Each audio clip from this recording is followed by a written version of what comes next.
बिहबीबिहिल मुस्तफ़ा व मन्ना अलल मुमिनीना बिनबिय्यिहिल मुज्तबा वस्सलातु वस्सलामु अला सय्यिदिना मुहम्मदिन खैरिल वरा व अला आलिहि व अस्हाबिहिन नुजबा इला यौमिल जज़ा।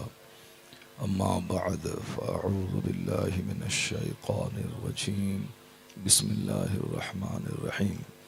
किताबुन अंज़लनाहु इलैका मुबारकुन लियद्दब्बरू आयातिही व लियतज़क्कर उलुल अलबाब। सुभान अल्लाह। सदक़ल्लाहुल अज़ीम व सदक़ रसूलुहुन नबियुल करीम।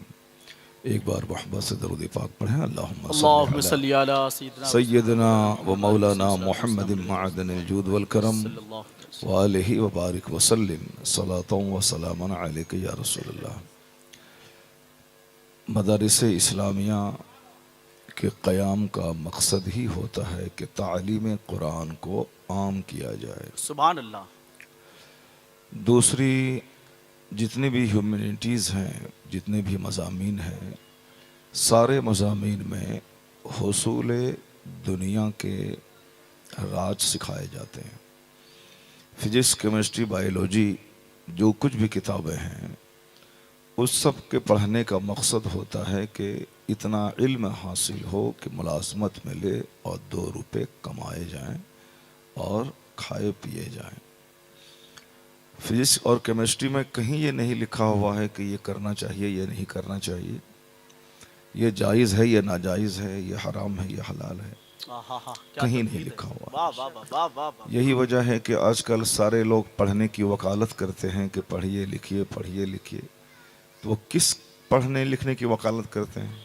यानी फिज़िक्स पढ़िए, केमिस्ट्री पढ़िए, बायोलॉजी पढ़िए, मैथ पढ़िए, हिस्ट्री पढ़िए, जोग्राफ़ी पढ़िए, कंप्यूटर पढ़िए, इंग्लिश लिटरेचर पढ़िए, हिंदी साहित्य पढ़िए, और यही सारी चीज़ें पढ़ाई जाती हैं स्कूल में, कॉलेज में, मैट्रिक से लेके पोस्ट ग्रेजुएशन तक।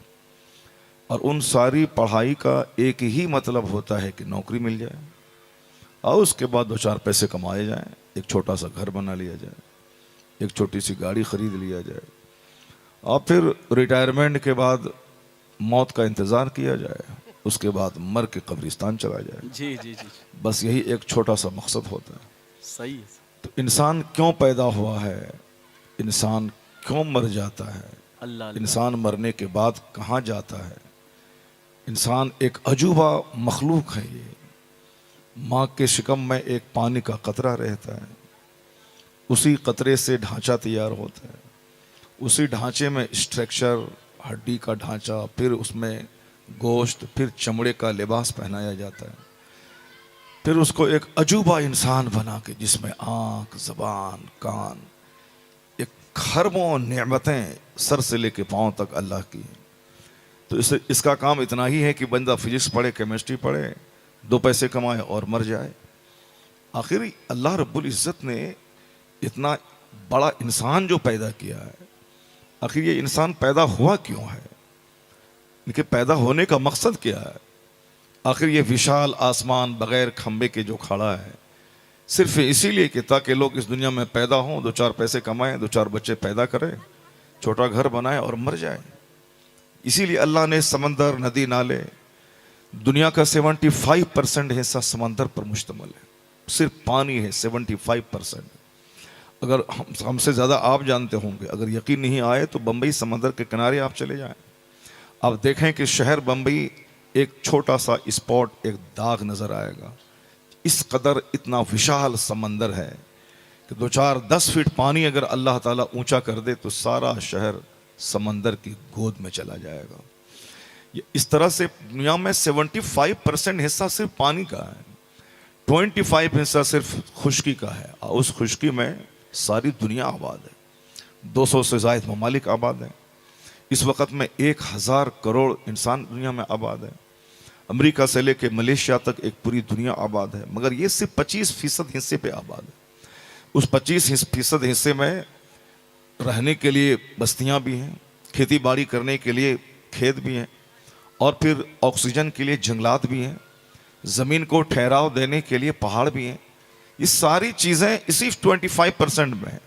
समंदर की एक बड़ी दुनिया है जिसमें हीरे, जवाहरात, मोती, मोंगा, न याकूत, न जाने क्या क्या है।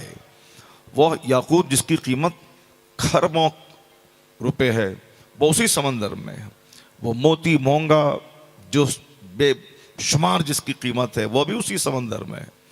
तो समंदर की एक अलग दुनिया है। आखिर अल्लाह ने क्यों इसको बनाया? ये पहाड़, ये जंगल, ये डेजर्ट, ये माउंटेन, आखिर अल्लाह ने क्यों बनाया? इसीलिए कि ताकि बंदा फिजिक्स केमिस्ट्री पढ़े और उसके बाद नौकरी मिले, फिर उसके बाद वो मर जाए खा पी करके। नहीं नहीं, अल्लाह रब्बुल इज़्ज़त ने कुरान शरीफ में अलग अलग जगहों पे बंदों के पैदा होने का मकसद बयान फरमाया। अल्लाह कहता है कि तबारकल्लज़ी बियदिहिल मुल्क व हुवा अला कुल्लि शैइन क़दीर। सुभान अल्लाह। बड़ी बरकत वाला है वो अल्लाह जिसके कब्जे में है सारी बादशाहत सुभान और वो हर चीज पे कादिर है। अल्लज़ी खलक़ल मौत वल हयात लियब्लुवकुम अय्युकुम अहसनु अमल। हाय हाय। यानी वो अल्लाह जिसने मौत और जिंदगी पैदा की। He created life and death. मौत और जिंदगी, यही है दुनिया की सबसे बड़ी कहानी।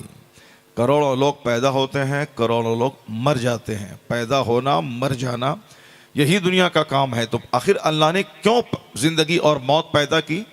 तो उसकी वजाहत इस आयत करीमा में अल्लाह ने की है कि जिसने मौत और हयात पैदा की है, लियब्लुवकुम अय्युकुम अहसनु अमला, हाय हाय। ताकि अल्लाह जांचे कि तुम में से किसका काम अच्छा है। अल्लाह अल्लाह अल्लाह। यानी हमारी पैदाइश का मकसद है मेरे काम की जांच, कि कौन बंदा कैसा काम करता है, कौन अच्छा काम करता है। अल्लाह ने ज़मीन बिछा दी, अल्लाह ने आसमान का शामियाना तन दिया, अल्लाह ने हमारे लिए रात बनाई ताकि मैं आराम करूं, अल्लाह ने दिन बनाया ताकि मैं रोज़ी रोटी की तलाश करके मैं कुछ खाऊं पीऊं, जिंदा रहूं। और जिंदा क्यों रहूं? ताकि हमारे काम की जांच हो जाए कि मैं काम करता कैसा हूं, मैं क्या कौन सा काम करूं जिससे मेरा पैदा करने वाला खालिक मुझसे राजी हो जाए और जिससे हमसे दूसरे इंसानों को सुख और शांति और सुविधा पहुंचे। और फिर हमारे किरदार को वो फरिश्ते भी देख लें जो फरिश्ते हमारी पैदाइश के बारे में कहा था कि क्या तू उसको पहनाएगा ए अल्लाह, जो इस ज़मीन पे जाने के बाद खून रेजियाँ करेगा, जो आपस में लड़ाइयाँ करेगा। तो वो फरिश्ते भी देख लें कि ये इंसान ज़मीन पे आने के बाद ये लड़ाई कर रहा है या सजदा कर रहा है, खून रेजी कर रहा है या अपनी ज़िंदगी को दाव पे लगा के दूसरों की ज़िंदगी को बचाने के लिए कमर बस्ता हो रहा है। यानी ये सारा काम अल्लाह फरिश्तों को दिखला दे कि ये बंदा मेरी ज़मीन पर पैदा होके ये कितना बड़ा बड़ा काम कर रहा है। ये इंसान हवाई जहाज़ उड़ाएगा, ये इंसान समंदर में 6-6 महीने तक गोता लगाएगा, ये इंसान पहाड़ की चोटी पे चढ़ेगा, ये इंसान 1 घंटे में महीने भर का सफ़र तय कर लेगा। ये एक दुनिया, एक विज़न, एक ख्वाब आज बन गई है। फरिश्ते भी देख रहे होंगे कि ये इंसान जिसके बारे में मैंने कहा था कि ये लड़ाई झगड़ा करेगा, कैसा अजूबा ये हवाई जहाज़ बनाया है ये इंसान कि 1 महीने का सफ़र अमेरिका से लेकर हिंदुस्तान उड़ते हुए 10 घंटे में कर लेता है। एक कोने से दूसरे कोने का भ्रमण कर लेता है। समंदर में बंदा कूदे तो मर जाए, उसी समंदर में एक ऐसा आला इन्होंने बनाया है कि जो 4-4 हज़ार फीट की गहराई के अंदर जाके जो जहाज़ टाइटैनिक 100 साल पहले डूबा हो उसके मलबे को देखने के लिए इंसान वहाँ जा रहा है। समंदर में 6-6 महीने रह करके बंदा पता लगाता है कि ये पानी दोनों आपस में मिलते क्यों नहीं है। एक तरफ सॉल्टेड वाटर है, एक तरफ स्वीट वाटर है, ये दोनों पानी आपस में मिले हुए हैं, मगर एक बैरियर, एक दीवार है जो दीवार दोनों पानी को आपस में मिलने नहीं देती है। अब उसका पता लगाने के लिए इंसान समंदर का सफ़र करता है।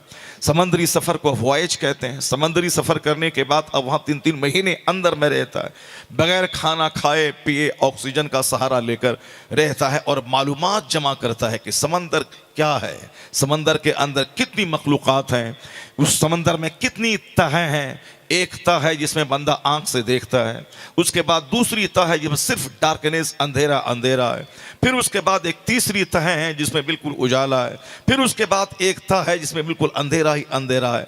ये सारी बातें कुरान शरीफ में बयान है कि समंदर में तह बतह अंधेरा है। एक लेयर उसका अंधेरा है, दूसरा लेयर उसका सफ़ेद है, फिर तीसरा लेयर अंधेरा है, यानी तह बतह समंदर है। किसी को मालूम नहीं था कि समंदर तह बतह है, लेकिन आज वैज्ञानिक इतनी दरियाफ्त कर चुके हैं साइंसदान, इतना गौर कर चुके हैं कि अब वो आज दुनिया वालों को कहते हैं कि मैंने समंदर का सफ़र किया है, समंदर की आखिरी तह तक मैं पहुंच करके मैंने पता लगाया है कि समंदर में कितने लेयर हैं और कहाँ डार्कनेस है, कहाँ वाइटनेस है। तो आदमी कई साल तक समंदर में डुबकी लगा के जिसका पता लगाते हैं, वह चीज वजाहत के साथ कुरान करीम की एक आयत में बयान कर दी गई है। वाह वाह वाह। सारे उलूम का भंडार है ये कुरान, सारे उलूम फनून का पहाड़ है ये कुरान। फिजिक्स केमिस्ट्री पढ़ने का मकसद है खाना पीना, मगर कुरान पढ़ने का मकसद है कि एक आदमी का इंसान बन जाना, वाह वाह। इंसान बनना। तो वाह। मदरसे में जहां कुरान पढ़ाया जाता है, ये इंसान बनाने की फैक्ट्री है ये। चूंकि पहले दिन से लेकर आखिरी दिन तक पढ़ने वाले बच्चों को सिर्फ यही समझाया जाता है कि तुम्हें यह करना है और यह नहीं करना है, यह लीगल है और यह इल्लीगल है, यह जायज़ है और यह नाजायज़ है, यह हराम है और यह हलाल है। यही तो है इंसान बनाने की फैक्ट्री, कि आदमी को आदमी बना दिया जाए, कि आदमियत पैदा हो जाए, वाह वाह। इंसानियत उसमें पैदा हो जाए। जिस दरसगाहों में मेडिकल साइंस की पढ़ाई होती है, बहुत अच्छा काम है। जहां इंजीनियरिंग की पढ़ाई होती है, बहुत अच्छा काम है। लेकिन आजकल लोग ये कहते सुने जा रहे हैं कि डॉक्टर लोग जो इंसान के इलाज कराने के लिए बनते हैं, लेकिन ये इलाज कराने के बहाने मानवता से खिलवाड़ करते हैं। एक आदमी का इलाज 10 रुपए में हो सकता है, वह सिर्फ अपनी ख्वाहिशात की तकमील के लिए, अपना ज़बरदस्त बंगला बनाने के लिए, जो किराए का घर उन्होंने 2 करोड़ में लिया है उसको खरीदने के लिए, उसको इंस्टॉलमेंट उसका जमा करने के लिए, अब वो मरीजों पे बिला वजह का बार और बोझ डाल देते हैं। जहां एक टेस्ट से काम चल सकता है, उसको 10 टेस्ट लिख देते हैं। मकसद सिर्फ इतना है कि पैथोलॉजी से शाम के टाइम में डॉक्टर साहब की क्लिनिक में कमीशन की रकम पहुंच जाए। क्योंकि साहब उन्होंने फॉर्चूनर खरीदी है, फॉर्चूनर का हर महीने किस्त उसको 50,000 रुपये देना है। उन्होंने साहब शानदार महल खरीदा है, उस महल की किस्त उसको बैंक वाले को अदा करना है। उसके लिए पैसे कहाँ से आएंगे? एक बंदा आता है झुग्गी झोपड़ी से, कहता है डॉक्टर बाबू आप बड़े सर्जन हो, हमारी बीवी दर्द ज़ह में मुब्तला है, मैं परेशान हाल हूँ, मैं गरीब हूँ, हैंड टू माउथ में कमाता हूँ खाता हूँ, ज़रा आप ऐसा करें कि नॉर्मल डिलीवरी मेरी बीवी की करवा दें। तो डॉक्टर साहब देखता है, गौर से सोचता है कि नॉर्मल डिलीवरी तो हो जाएगी इसकी, एक इंजेक्शन दे दूंगा, दर्द बढ़ेगा और नॉर्मल डिलीवरी हो जाएगी। लेकिन ये फॉर्चूनर की किस्त कहाँ से अदा होगी? ये मकान का कर्जा बैंक का कहाँ से अदा किया जाएगा? ये बेटे को जो मैं अमेरिका पढ़ाने का प्लान बना रहा हूँ, तो उसके पढ़ाने का खर्चा कहाँ से आएगा? इसलिए वो जानबूझकर उन्होंने झूठ का कपड़ा पहन के सामने वाले से कहता है कि तुम्हारी बीवी मर जाएगी कि तुमने 1 घंटे के अंदर ऑपरेशन नहीं करवाया, बच्चा भी मरेगा, पेट के अंदर जो बच्चा है वो भी मरेगा, जच्चा भी मर जाएगी, इसलिए लेके जाओ मेरे यहाँ, तुमको इलाज करवाना है तो तुमको 50,000 रुपये खर्च आएंगे। बेचारा गरीब क्या करेगा, छोटी सी झोपड़ी थी, उसको उन्होंने गिरवी रख के डॉक्टर साहब के पाँव पे 50,000 रुपये की भेंट चढ़ाता है।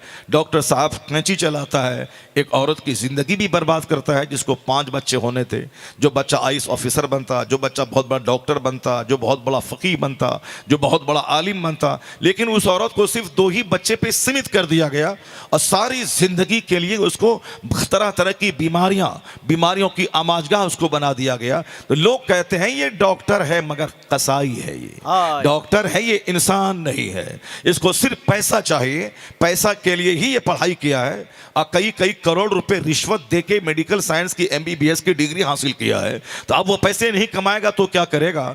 डॉक्टर की डिग्री हासिल करने के बाद कोई साहब दरख्त तो नहीं लगा देता है पैसे का कि क्लिनिक में जाएं, रोजाना तोड़ के झोले में डालें, बैग में डालें और घर आ जाएं। नहीं, बल्कि डॉक्टर बनने के बाद मरीजों का इलाज करने के बाद ही नहीं पैसा कमाएगा वो। तो अब वह मरीजों से कैसे पैसा कमाएगा? अगर सही तरीके से 1,000 रुपये की फीस लेगा, रोजाना 50 डॉक्टर को देखेगा तो 50,000 रुपये कमाएगा, लेकिन एक ऑपरेशन में 50,000 रुपये कमाएगा। अगर रोजाना 50 ऑपरेशन वो कर रहा है रात और दिन लेकर के, अब वो कई लाख रुपए रोजाना कमाएंगे, तब सारा खर्चा उसका अदा होगा। अब वो गरीब की झोपड़ी बिके, चाहे औरत की जिंदगी खराब हो, चाहे 1 दर्जन बीमारी उसको हो जाए, उससे कोई मतलब नहीं। मतलब सिर्फ अपनी जाती लग्जरियस लाइफ की तकमील के लिए एक गरीब की जिंदगी को उजाड़ देता है, उसकी जमीन बेचवा देता है, उसकी खोली बेचवा देता है। इसका मतलब है लोग कहते हैं डॉक्टर है मगर इंसान नहीं है, इसके दिल में इंसानियत नहीं है। इंसान वही है जो दर्द दिल के लिए पैदा हुआ हो, जो दूसरों के दर्द में काम आने के लिए पैदा हुआ। ये डॉक्टर को सोचना चाहिए कि साहब कौन खरबपति है, कौन गरीब है। खरबपति से अगर वह 10 टेस्ट लिखवा के अगर उसका कमीशन वो खाता है तो चलो ठीक है, उसके पास पैसों का अंबार है। लेकिन एक मामूली सती गरीब आदमी, काम करने करके खाने वाला आदमी, उसकी जमीन बेचवा के मालदार तो डर दिखा करके उसको कहता है कि भाई तुम नॉर्मल डिलीवरी करवाओ, लेकिन ये गरीब तो डर नहीं दिखा सकता। ये कसाई उन गरीबों की झोपड़ी उजाड़ के अपना आशियाना तामीर करना चाहता है। लोग कहते हैं डॉक्टर की शक्ल में ये जानवर है, इंसान नहीं है, इसके सीने में दर्द नहीं है। मोरबी का पुल टूटा, कई सौ लोग डूब गए पानी में। लोग कहते हैं कि इंजीनियर जिसने एनओसी दिया, नो ऑब्जेक्शन सर्टिफिकेट, यानी अब इस पुल को अवाम के लिए खोल दिया जाए, तब ही उसको पब्लिक के लिए खोल दिया गया। जैसे पब्लिक के लिए खोला गया, अब पुल हिलना शुरू हुआ, पुल कमजोर था, पुल गिर गया, कई सौ लोग मर गए। लोग कहते हैं कि इंजीनियर को जब पता था कि पुल कमजोर है, इसको पब्लिक के लिए अभी नहीं खोलना चाहिए, तो फिर इन्होंने एनओसी कैसे दे दिया, इन्होंने खोलने का आदेश कैसे दे दिया। हो सकता है कि ठेकेदार ने इसको 2 करोड़ रुपए दे दिया हो, ठेकेदार ने इसको 10 लाख रुपए दे दिया हो, पता ये चला। लोग कहते हैं ये इंजीनियर है मगर इंसान नहीं है। जो इंसान की लाश पे अपना महल तामीर करना चाहता हो वो इंसान कैसे हो सकता है। तो अब साहब डॉक्टर की सूरत में दरिंदा, इंजीनियर की सूरत में दरिंदा, नेता जिस पर पब्लिक एतमाद करती है, लोग उसको वोट देते हैं कि ये हमारी खिदमत करेगा, मगर वो साहब असेंबली और पार्लियामेंट में बैठकर जो हिंदुस्तान और पूरी दुनिया के हालात है, वो उनकी अब लीगल कमाई तो कम होती है, लेकिन उसके पास 10, 20, 50 गाड़ियां चलती हैं, उसके पास 10, 20, 50, 100 लोग हमेशा मेला लगा के रहते हैं। यही नेता की पहचान होती है। तो उन सारे मेला लगाने वालों का खर्चा कहां से आएगा, ये 50 गाड़ी का पेट्रोल कहां से आएगा। अब कहीं किसी प्रोग्राम में गए, प्रोग्राम वाले ने कहा चंदा दीजिए, उन्होंने कहा कि 50,000 रुपये मेरी तरफ से डोनेशन तुम्हारे स्कूल को है, ये पैसा कहां से आएगा। अब पता चलता है कहीं चूरिया घोटाला, कहीं चीनी घोटाला, कहीं ताबूत घोटाला, कहीं कोयला घोटाला, यानी घोटालों का मुल्क बन गया हमारा मुल्क हिंदुस्तान। अब मुख्यमंत्री की कुर्सी पर बैठने वाला, आपने सुना होगा कि साहब झारखंड का मुख्यमंत्री जो कोयला घोटाले में बहुत दिनों तक जेल में बंद रहा, बिहार का मुख्यमंत्री जो बहुत दिनों तक जानवर के चारा घोटाले में कई बार जेल गया, कई बार जेल से बाहर निकला, यानी जब तक वह मुख्यमंत्री रहे उसके बाद से लेकर अब तक वह सिर्फ जेल जाते हैं और जेल से बाहर आते हैं। अब चारा घोटाला, जानवर के चारा के नाम पे इतनी निकासी हो गई, इतना खजाना खाली कर दिया गया कि साहब अब वो खजाना बिल्कुल खाली हुआ। बाद की गवर्नमेंट ने जब देखा तो मुख्यमंत्री बनने के बाद अब आप जेल में जाइए। इस तरह से बेशुमार लोग हैं, नेता से उम्मीद वाबस्ता थी लोगों की, ये सड़कें बनाएगा, ये ब्रिज बनाएगा, ये 24 घंटे बिजलियां देगा, ये बेरोजगारों को नौकरी देगा, लेकिन ये तो अपना ही महल और अपना आशियाना और कई पुश्त तक खाना जमा करने के चक्कर में अपने बाल बच्चों के लिए ये तो गरीबों का खून चूस रहा है, ये तो पब्लिक की दौलत को हड़प रहा है। जो हिंदुस्तान की प्रॉपर्टी है उसी प्रॉपर्टी को खुर्द-बुर्द कर रहा है, जो बैंक के खजाने हैं उसको लूट रहा है। तो लोग कहते हैं ये नेता है मगर दरिंदा और भेड़िया है, नेता की शक्ल में दरिंदा है। तो आखिर ये इंसान है कहां? डॉक्टर की शक्ल में भेड़िया, इंजीनियर की शक्ल में भेड़िया, नेता की शक्ल में भेड़िया। ये सारे वह लोग हैं जो पोस्ट कॉलेज के पढ़े लिखे लोग हैं, कोई एएमयू के प्रोडक्ट हैं, कोई जेएनयू के प्रोडक्ट हैं, कोई साहब बीएचयू के प्रोडक्ट हैं, कोई ऑक्सफोर्ड के प्रोडक्ट हैं, कोई कैम्ब्रिज के प्रोडक्ट हैं, कोई साहब इंजीनियर बन के ऑस्ट्रेलिया से आए हैं। जैसे उत्तर प्रदेश का एक मुख्यमंत्री ऑस्ट्रेलिया से इंजीनियर बन के आया है। हिंदुस्तान में जो भावी मुख्यमंत्री आने वाले जमाने में है वो सब ऑक्सफोर्ड और कैम्ब्रिज का पढ़ा हुआ है, यानी सब फॉरेन में करके आए हैं। और कर क्या रहे हैं हिंदुस्तान में? बहुत कम लोग हैं जो ऑनेस्ट हैं, बहुत कम है जो ईमानदार हैं। अक्सर लोग, यहां तक कि मामूली एक स्कूल का प्रिंसिपल अगर किसी को बनने का मौका मिल जाता है, वो बच्चों के पोशाक का पैसा खा लेता है, वह बच्चों की खिचड़ी का पैसा खा लेता है, वह स्कूल के भवन निर्माण का पैसा खा लेता है, वह स्कूल में मरम्मत के नाम पे, बच्चों के पेंसिल और कागज के नाम पे, पुस्तक के नाम पे वो पैसा खा लेता है। लोग कहते हैं साहब ये पोस्ट ग्रेजुएशन किया है, यानी ये पीजी डिग्री होल्डर है, ये प्रिंसिपल है, मगर ये गरीब बच्चों के नाम पे गवर्नमेंट जो उसको ऐड देती है उसका पैसा चुरा के लिखा लेता है, प्रिंसिपल की शक्ल में चोर, इंजीनियर की शक्ल में चोर, डॉक्टर की शक्ल में चोर। ये इंसान है कहां? तो मैं कहूंगा जाहिर सी बात है, फिजिक्स में कहीं तो लिखा हुआ है नहीं कि ये करना है या नहीं करना है, ये जायज है या नाजायज है। बायोलॉजी में तो कहीं लिखा हुआ है नहीं कि ये जायज है या नाजायज है। कहीं जो बोटनी में तो लिखा हुआ है नहीं कि जायज है या नाजायज है, कहीं नहीं लिखा हुआ। आखिर ये इंसान बनाने की फैक्ट्री है कहां? इंसान बनाने की एक फैक्ट्री है इस दुनिया में जिसको दरसगाह कुरान कहते हैं, और जहां पहले दिन से लेकर आखिरी दिन तक, चाहे फारसी की पहली से लेकर बुखारी शरीफ तक, यही पढ़ाया जाता है तुम्हें यह करना है और यह नहीं करना है, ये हराम है, ये हलाल है, यह जायज है, ये नाजायज है, ये मुजिर है, ये मुफीद है, ये इलीगल है या इलीगल है, ये फायदामंद है या नुकसानदेह है। यही सिखाया जाता है। इंसान बनाने की फैक्ट्री है ये मदरसा। और जब तक यह फैक्ट्री मजबूत थी, जब तक यह फैक्ट्री मजबूत थी, इस फैक्ट्री में बादशाह का बेटा पढ़ता था, इस फैक्ट्री में अवाम लोग पढ़ते थे, इस फैक्ट्री में जमींदारों के बच्चे पढ़ते थे, इस फैक्ट्री में औरंगजेब का बेटा पोता पढ़ता था, इस फैक्ट्री में मुल्ला अहमद जीवन पढ़ते थे, इस फैक्ट्री में महमूद गजनवी का बेटा पढ़ता था, इस फैक्ट्री में बादशाह बगदाद का शहजादा पढ़ता था। जब तक ये फैक्ट्री जमान थी, इस फैक्ट्री से प्रोडक्शन हो रहा था। जब प्रोडक्शन ज्यादा हो रहा था तो हर गली कूचे में वलियों की तादाद, कुतुब की तादाद, अब्दाल की तादाद, शरीफों की तादाद, नमाजियों की तादाद, उलमा की तादाद, फुकहा की तादाद। तो एक शरीफ ढूंढे हजारों शरीफ मिलते थे। लेकिन जब से ये फैक्ट्री कमजोर हो गई, जब से लोगों ने इस फैक्ट्री में बच्चों को पढ़ाना छोड़ दिया, इसको गरीबों के बच्चे के पढ़ने की जगह समझ लिया, अब इसको न कोई मालदार मुसलमान पढ़ाता है और दूसरे लोगों ने आतंकवादी का इसको अड्डा कह दिया। अब बमुश्किल तमाम गरीबों के बच्चे को कर्जा मांगकर उसको खींच तान करके ला करके तब एक मदरसा चलाया जाता है ताकि लोग ज़कात व खैरात दें और कम से कम 25 बच्चे कुरान तो सीख लें, ये हदीस तो सीख लें। मालदारों को तो कोई फिक्र नहीं है मदरसा चलाने की, मालदारों को तो फिक्र है इंजीनियरिंग कॉलेज कायम करने की ताकि वह करोड़ों रुपए की कमाई करने का एक जरिया हो जाए। तो आखिर ये कुरान पाक की तालीम जिंदा रहेगी कैसे? ये हदीस पाक का दर्स जिंदा रहेगा कैसे? इसलिए आलिमों की जमात ने अपने आप को जोखिम में डालकर, चलो मेरी इज्जत मत करना, जैसे मैंने खिताब किया, 2 घंटे का खिताब किया, हजारों लोग झूम गए, लोग आके हाथ चूमने लगे। साहब क्या आपने जबरदस्त बातें की। जैसे कल रात में बनारस में था, एक बूढ़ा मचल की मजलिस से निकला, कहा कि क्या इल्म का दरिया बहाया तुम मौलाना, तुमको अल्लाह सलामत रखे, अल्लाह लंबी उम्र तुमको अता कर दे। कलकत्ता में मैंने खिताब किया, एक बूढ़ा बोला अल्लाह मेरी उम्र तुमको दे दे, क्या तुमने बातें कर दी हैं। तो झूम गए लोग। लेकिन जैसे ही मैं उनके पास जाकर के मदरसे का प्लान लेके जाता हूं कि हमारे मदरसे में 50 बच्चे पढ़ रहे हैं, उसके लिए 1 कुंटल चावल चाहिए, वो दरवाजा बंद कर लेता है कि साहब मांगने आ गया। यानी मेरी सारी इज्जतें वहां दफन हो जाती हैं जब मैं ज़कात मांगने आता हूं, जब मैं खैरात मांगने आता हूं, जब मदरसे की तामीर का चंदा करने आता हूं। तो आखिर हम अपनी इज्जतों को पामाल करके, जो रमजान के जमाने में ज़कात व खैरात कलेक्शन करने के लिए कभी गोवंडी, कभी भेवंडी, कभी मुमरा, कभी साहब जोगेश्वरी, कभी अंधेरी, कभी बांद्रा, ये जो मारे फिरते हैं इफ्तार के टाइम में वहां, सहरी के टाइम में यहां, जोहर के बाद वहां, असर के बाद वहां। अगर अपने लिए ये मेहनत है तब तो बंदा मारा गया, लेकिन अगर दरसगाह कुरान को जिंदा रखने के लिए है, मतलब मुस्तफा के मेहमान को खिलाने के लिए है, यह काम इंजीनियर से बड़ा काम है, डॉक्टर से बड़ा काम है। डॉक्टर सिर्फ पेट पालने के लिए पढ़ाई करता है और यह इस्लाम को जिंदा रखने के लिए मदरसे को चलाना चाहिए। नारे तकबीर, नारे रिसालत, दरसे कुरान, इल्मे दीने मुस्तफा, उलमाए अहले सुन्नत, मसलके आला हजरत अल्लामा डॉक्टर शहरियार खान साहब किबला।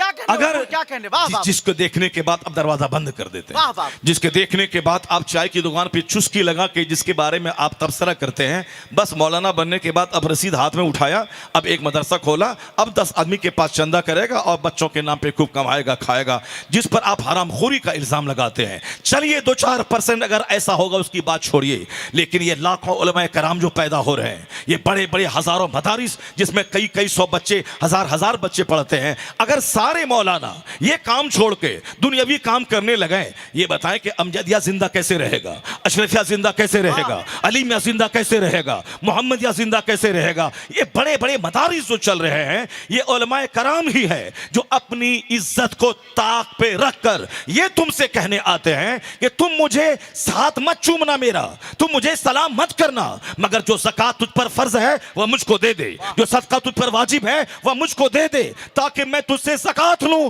और मैं मदरसा चलाऊं, ताकि एक तरफ जहां कॉलेज चल रहा है मदरसा मिट नहीं जाए, कम से कम मैं ज़कात कलेक्शन करूं, अपनी इज्जत मिट्टी में मिले, मगर मुस्तफा के मेहमान को खिला के तालीम हदीस का सिलसिला जारी रहे, तालीम कुरान का सिलसिला जारी रहे।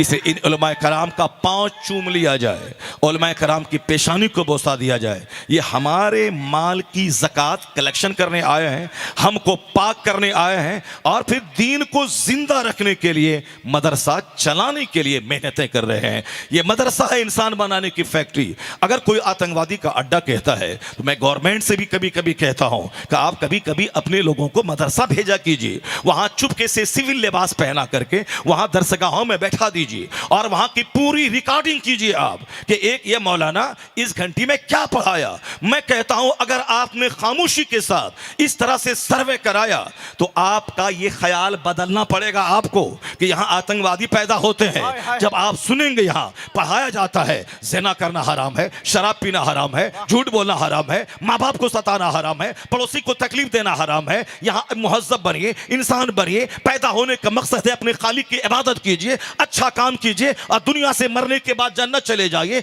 जहां सिर्फ जन्नत की बात, आखिरत की बात, सिर्फ मीज़ान की बात, पुलसरात की बात, दुनिया में अपने से दूसरों को फायदा पहुंचाने की बात, यहां तक कि रास्ते में कांटा गिरा हो उसको रास्ते से हटा दीजिए। इमातुल अज़ानी तरीक यानी रास्ते से तकलीफ दे चीजों को हटा दें, ये आपकी तरफ से सदका है। अपने पड़ोस की खबरगिरी करें, वह बीमार पड़े उसकी मजाद पुरसी को जाएं, यानी मुकम्मल ह्यूमैनिटी का दर्स मदरसे की चटाई पे दिया जाता है। पहले जब मदरसा जवान था इंसानों की तादाद समाज में ज्यादा थी, लेकिन जब से प्रोडक्शन कम हो गया, प्रोडक्शन कम हुआ, फिर क्या हो गया, समाज इंजीनियर से भर गया, समाज डॉक्टरों से भर गया, समाज दुनियादारों से भर गया। अब शरीफों की तादाद शून्य हो गई, वलियों की तादाद शून्य हो गई। अब ये फैक्ट्री यहां पैदावार जहां 1000 की होती थी वो घट के 5 लोग हो गए, 8 लोग हो गए। जब प्रोडक्शन कम होगा तो समाज में उसकी तादाद तो घटेगी। अब जब शरीर ज्यादा है, चोर ज्यादा है, बेईमान ज्यादा है, अब समाज को जरूरत है कि दोबारा फिर इंसान बनाने की फैक्ट्री को जवान किया जाए, इसके प्रोडक्शन को बढ़ाया जाए। और जब ये मदरसा निजामिया बगदाद के तर्ज पे मदरसा इंसान बनाने की फैक्ट्री, जब ये मदरसा जवान हो जाएगा तो मुझे यकीन है जब यहां से पैदावार बढ़ेगी शरीफों की, वलियों की, अब्दाल की, उलमा की, फुक़हा की, तो चोरों की तादाद घटेगी, शरीफों की तादाद में इजाफा होगा। नारे तकबीर, नारे रिसालत, इल्मे दीने मुस्तफा, जश्ने दस्तारे हिफ्ज़े कुरान। सुभान अल्लाह, सुभान अल्लाह। अल्लज़ी खलक़ल मौत वल हयात लियब्लुवकुम अय्युकुम अहसनु अमला। सुभान अल्लाह। जिस अल्लाह ने मौत और जिंदगी पैदा की ताकि वो जांचे कि तुम में से किसका काम अच्छा है। वाह वाह। वही फरमाता है वमा खलक़तुल जिन्न वल इंस इल्ला लियअबुदून। हमने इंसान और जिन्नात को इस जमीन को शरारत से भरने के लिए नहीं पैदा किया है, इस जमीन में इंसान और जिन्नात को इसलिए पैदा किया है कि वह मेरी इबादत करें, इबादत करें। और जब बंदा इबादत करता है तो सॉफ्ट हो जाता है, नॉर्मल हो जाता है। सारी इबादतें नॉर्मल सी सिखाती हैं। जैसे तमाम इबादतों में बड़ी इबादत है नमाज। नमाज पढ़ने में आदमी अपनी पेशानी को ज़मीन पे रख देता है। पेशानी जो सबसे बड़ी इज्जत की जगह है, सर से लेके पांव तक जितने पार्ट्स हैं सारे पार्ट्स में ये हेड सबसे ऊंचा है, मगर ये फोर हेड, ये पेशानी इस हेड का भी सरदार है।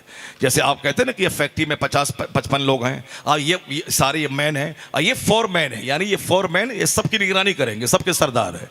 उसी तरह ये सब सर से लेके पांव तक सारा पार्ट्स है, यह हेड है। इस हेड का भी 4 हेड है ये पेशानी।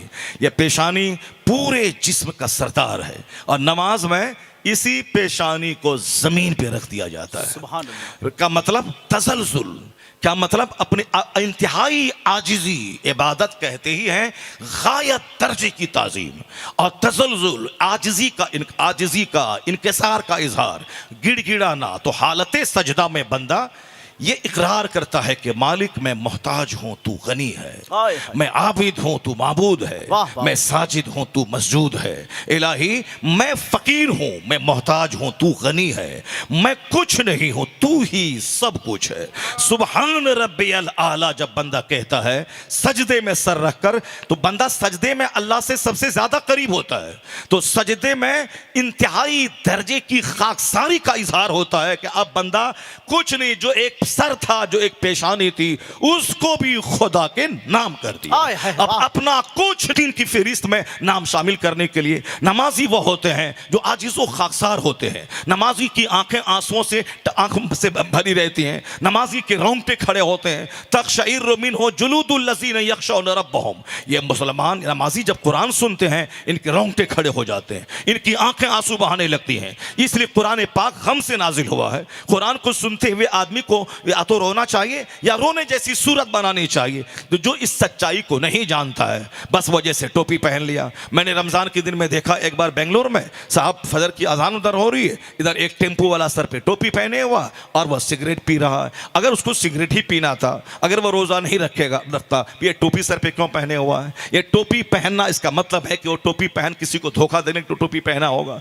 ताकि लोग हमको मुसलमान समझ लें और हमारे पास कस्टमर आए और हम उसको ठगें। जहां 50 रुपए किराया लेना था उससे हम 100 रुपए किराया ले लें। बहुत सारे लोग टोपी पहनते हैं ठगने के लिए, बहुत सारे लोग जुब्बा पहनते हैं ठगने के लिए, बहुत सारे लोग साहब कहा कि वो सजते सवरते हैं, वह जैकेट है और सदरी है सिर्फ ठगने के लिए। जबकि सदरी पहनना जरूरी नहीं है, नमाज पढ़ना फर्ज है।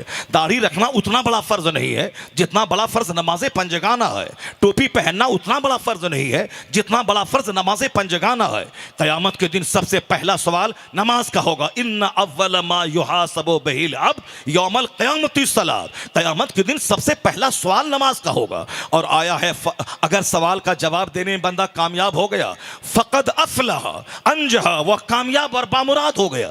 लेकिन अगर नमाज का जवाब देने में पकड़ा गया, नमाज फ़र्ज हुई थी 12 साल की उम्र में, नमाज फ़र्ज हुई थी 15 साल की उम्र में, लेकिन यह नमाज शुरू किया है 25 साल की उम्र में। यह 10 साल की नमाज इसके ज़िम्मे क़ज़ा है, चाहे वह 50 बार हज कर ले, मगर यह 10 साल की नमाज उसके ज़िम्मे क़ज़ा रहेगी। इसको तो अदा करना ही पड़ेगा। इस माना कर मुस्तफ़ा ने क्या फरमाया आका अलैहिस्सलाम ने कि मुरू औलादकुम बिस्सलात, अपने बच्चों को हुक्म दो नमाज का जब उसकी उम्र 7 साल हो जाए। जबकि मुफ्ती नजमुद्दीन साहब बैठे हैं, इसको मालूम है, यहाँ जितने उलमाए कराम हैं अक्सर की उस्ताद है, ये उस्ताजुल उलमा कहलाते हैं, इनको मालूम है कि 10 साल में नमाज फ़र्ज, 7 साल में नमाज फ़र्ज होती नहीं है। मगर हकीम मुस्तफ़ा ने क्या कहा, नमाज की आदत डालने के लिए जब बच्चा की उम्र 7 साल हो उसे नमाज का आदेश दे। कभी पढ़ेगा, कभी छोड़ेगा, कभी इशा पढ़ेगा, कभी फजर छोड़ेगा, कभी फजर छोड़ेगा, कभी ज़ोहर पढ़ेगा। इसी तरह करते करते उम्र उसकी 10 साल हो जाएगी। अब मुस्तफ़ा आका अलैहिस्सलाम फरमाते हैं वद्रिबूहुम अलैहा वहुम अबनाउ अश्र सनीन। जब बच्चे की उम्र 10 साल हो जाए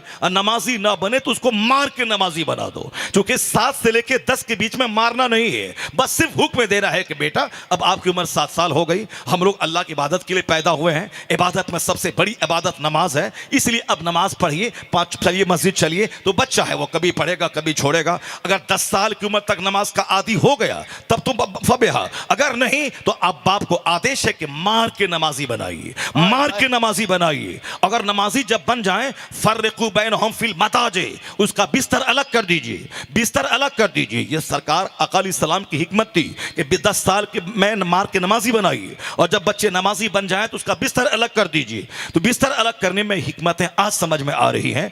गर्ल्स हॉस्टल में एक लड़की दूसरी लड़की के साथ शौहर बीवी की तरह जो सलूक करते हैं, एक खतरनाक बीमारियां जो पूरी दुनिया में पनप आई हैं, या एक साथ एक बिस्तर पे सोने का नतीजा है। और बॉयज हॉस्टल में जहां इस्लाम बाजी की लवातत की जो शिकायतें मौसूल हो रही हैं, मदरसा तो मदरसा, स्कूल कॉलेज में इस तरह की शिकायतें मौसूल हो रही हैं, ये भी उस एक साथ एक कमरे में जहां 3 बच्चे को रहना चाहिए वहां 30 बच्चे सो रहे हैं एक साथ सोने की वजह से, फर्रिकू बैनहुम फिल मदाजी, अगर मुस्तफ़ा के फरमान पे अमल किया गया होता कि 10 साल का बच्चा जब नमाजी बने उसका बाप मार के नमाजी बनाए। आज जो आप कहते हैं कि मौलाना ऐसा खिताब कीजिए कि सारे लोग नमाजी बन जाएं, तो हम पर आपको नमाजी बनाना फर्ज नहीं है, मगर आपके बाप पर मुस्तफ़ा ने लाजिम करार दिया है कि जब आपकी उम्र 7 साल हो नमाज का आदेश दे, और जब 10 साल की उम्र हो मार के नमाजी बनाए। मैंने कहा था एक जलसे में रदौली शरीफ में, सिर्फ एक हदीस पर दुनिया के सारे मुसलमान अमल कर ले,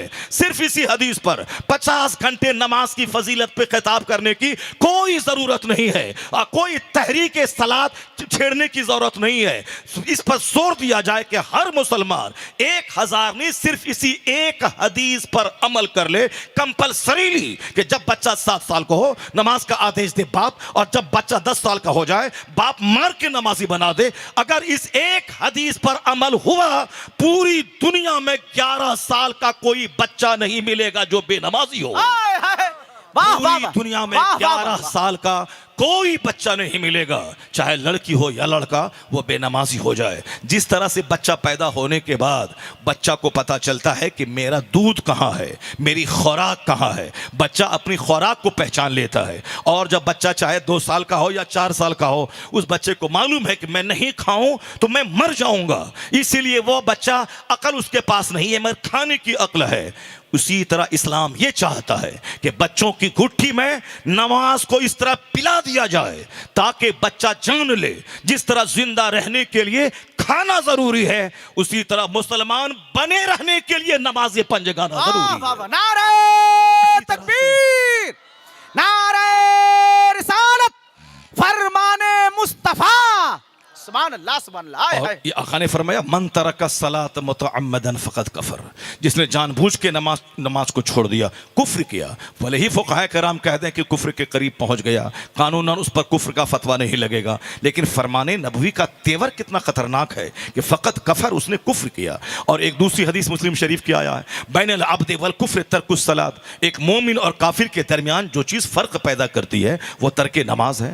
नमाज पढ़ने वाला मोमिन, तर्क नमाज करने वाला, नमाज छोड़ने वाला, उसको एक कंप्लीट मोमिन कभी नहीं कहा जाएगा। इस तरीके से आप समझ सकते हैं कि अहादीस नबविया में नमाज की फर्जियत पे कितना जोर दिया गया। आका फरमाते हैं कि बेनमाजी का हश्र फिरौन के साथ होगा। यह मुस्नद अहमद की रिवायत है कि बेनमाजी का हश्र फिरौन के साथ होगा, बेनमाजी का हश्र हामान के साथ होगा, बेनमाजी का अंजाम कारून के साथ होगा, बेनमाजी का अंजाम उमैया इब्न खल्फ के साथ। ये चारों घटिया किस्म के काफिर हैं। फिरौन कैसे हैं सबको मालूम है, कारून कैसा काफिर है सबको मालूम है, हमान कैसा काफिर है, फिरौन का साथ देने वाला वजीर उसका सबको मालूम है, उमैया इब्न खल्फ कैसा काफिर है सबको मालूम है। इन चारों कुफ्फार का नाम हुजूर ने लिया कि बेनमाजी का हश्र इनके साथ होगा। आला हजरत रज़ी अल्लाह तआला अन्हु ने लिखा है कि बेनमाजी आदमी ढांचे का आदमी है, जैसे असर से लेके पांव तक ढांचा है, बस वह ढांचे का आदमी है, लेकिन उसके अंदर रूह नहीं है, बस ढांचा है, बस ढांचे का आदमी है बेनमाजी आदमी। अगर उसको काफिर भले ही नहीं बोलेंगे जब तक वह नमाज को फर्ज समझता है, लेकिन जैसे एक आदमी के अंदर में सांस चल रही है, उसको हम मुर्दा कभी नहीं फतवा देंगे ये मुर्दा है, ये मुर्दा नहीं है, ये जिंदा है। जो कि सांस चल रही का मतलब ही है कि मुर्दा है।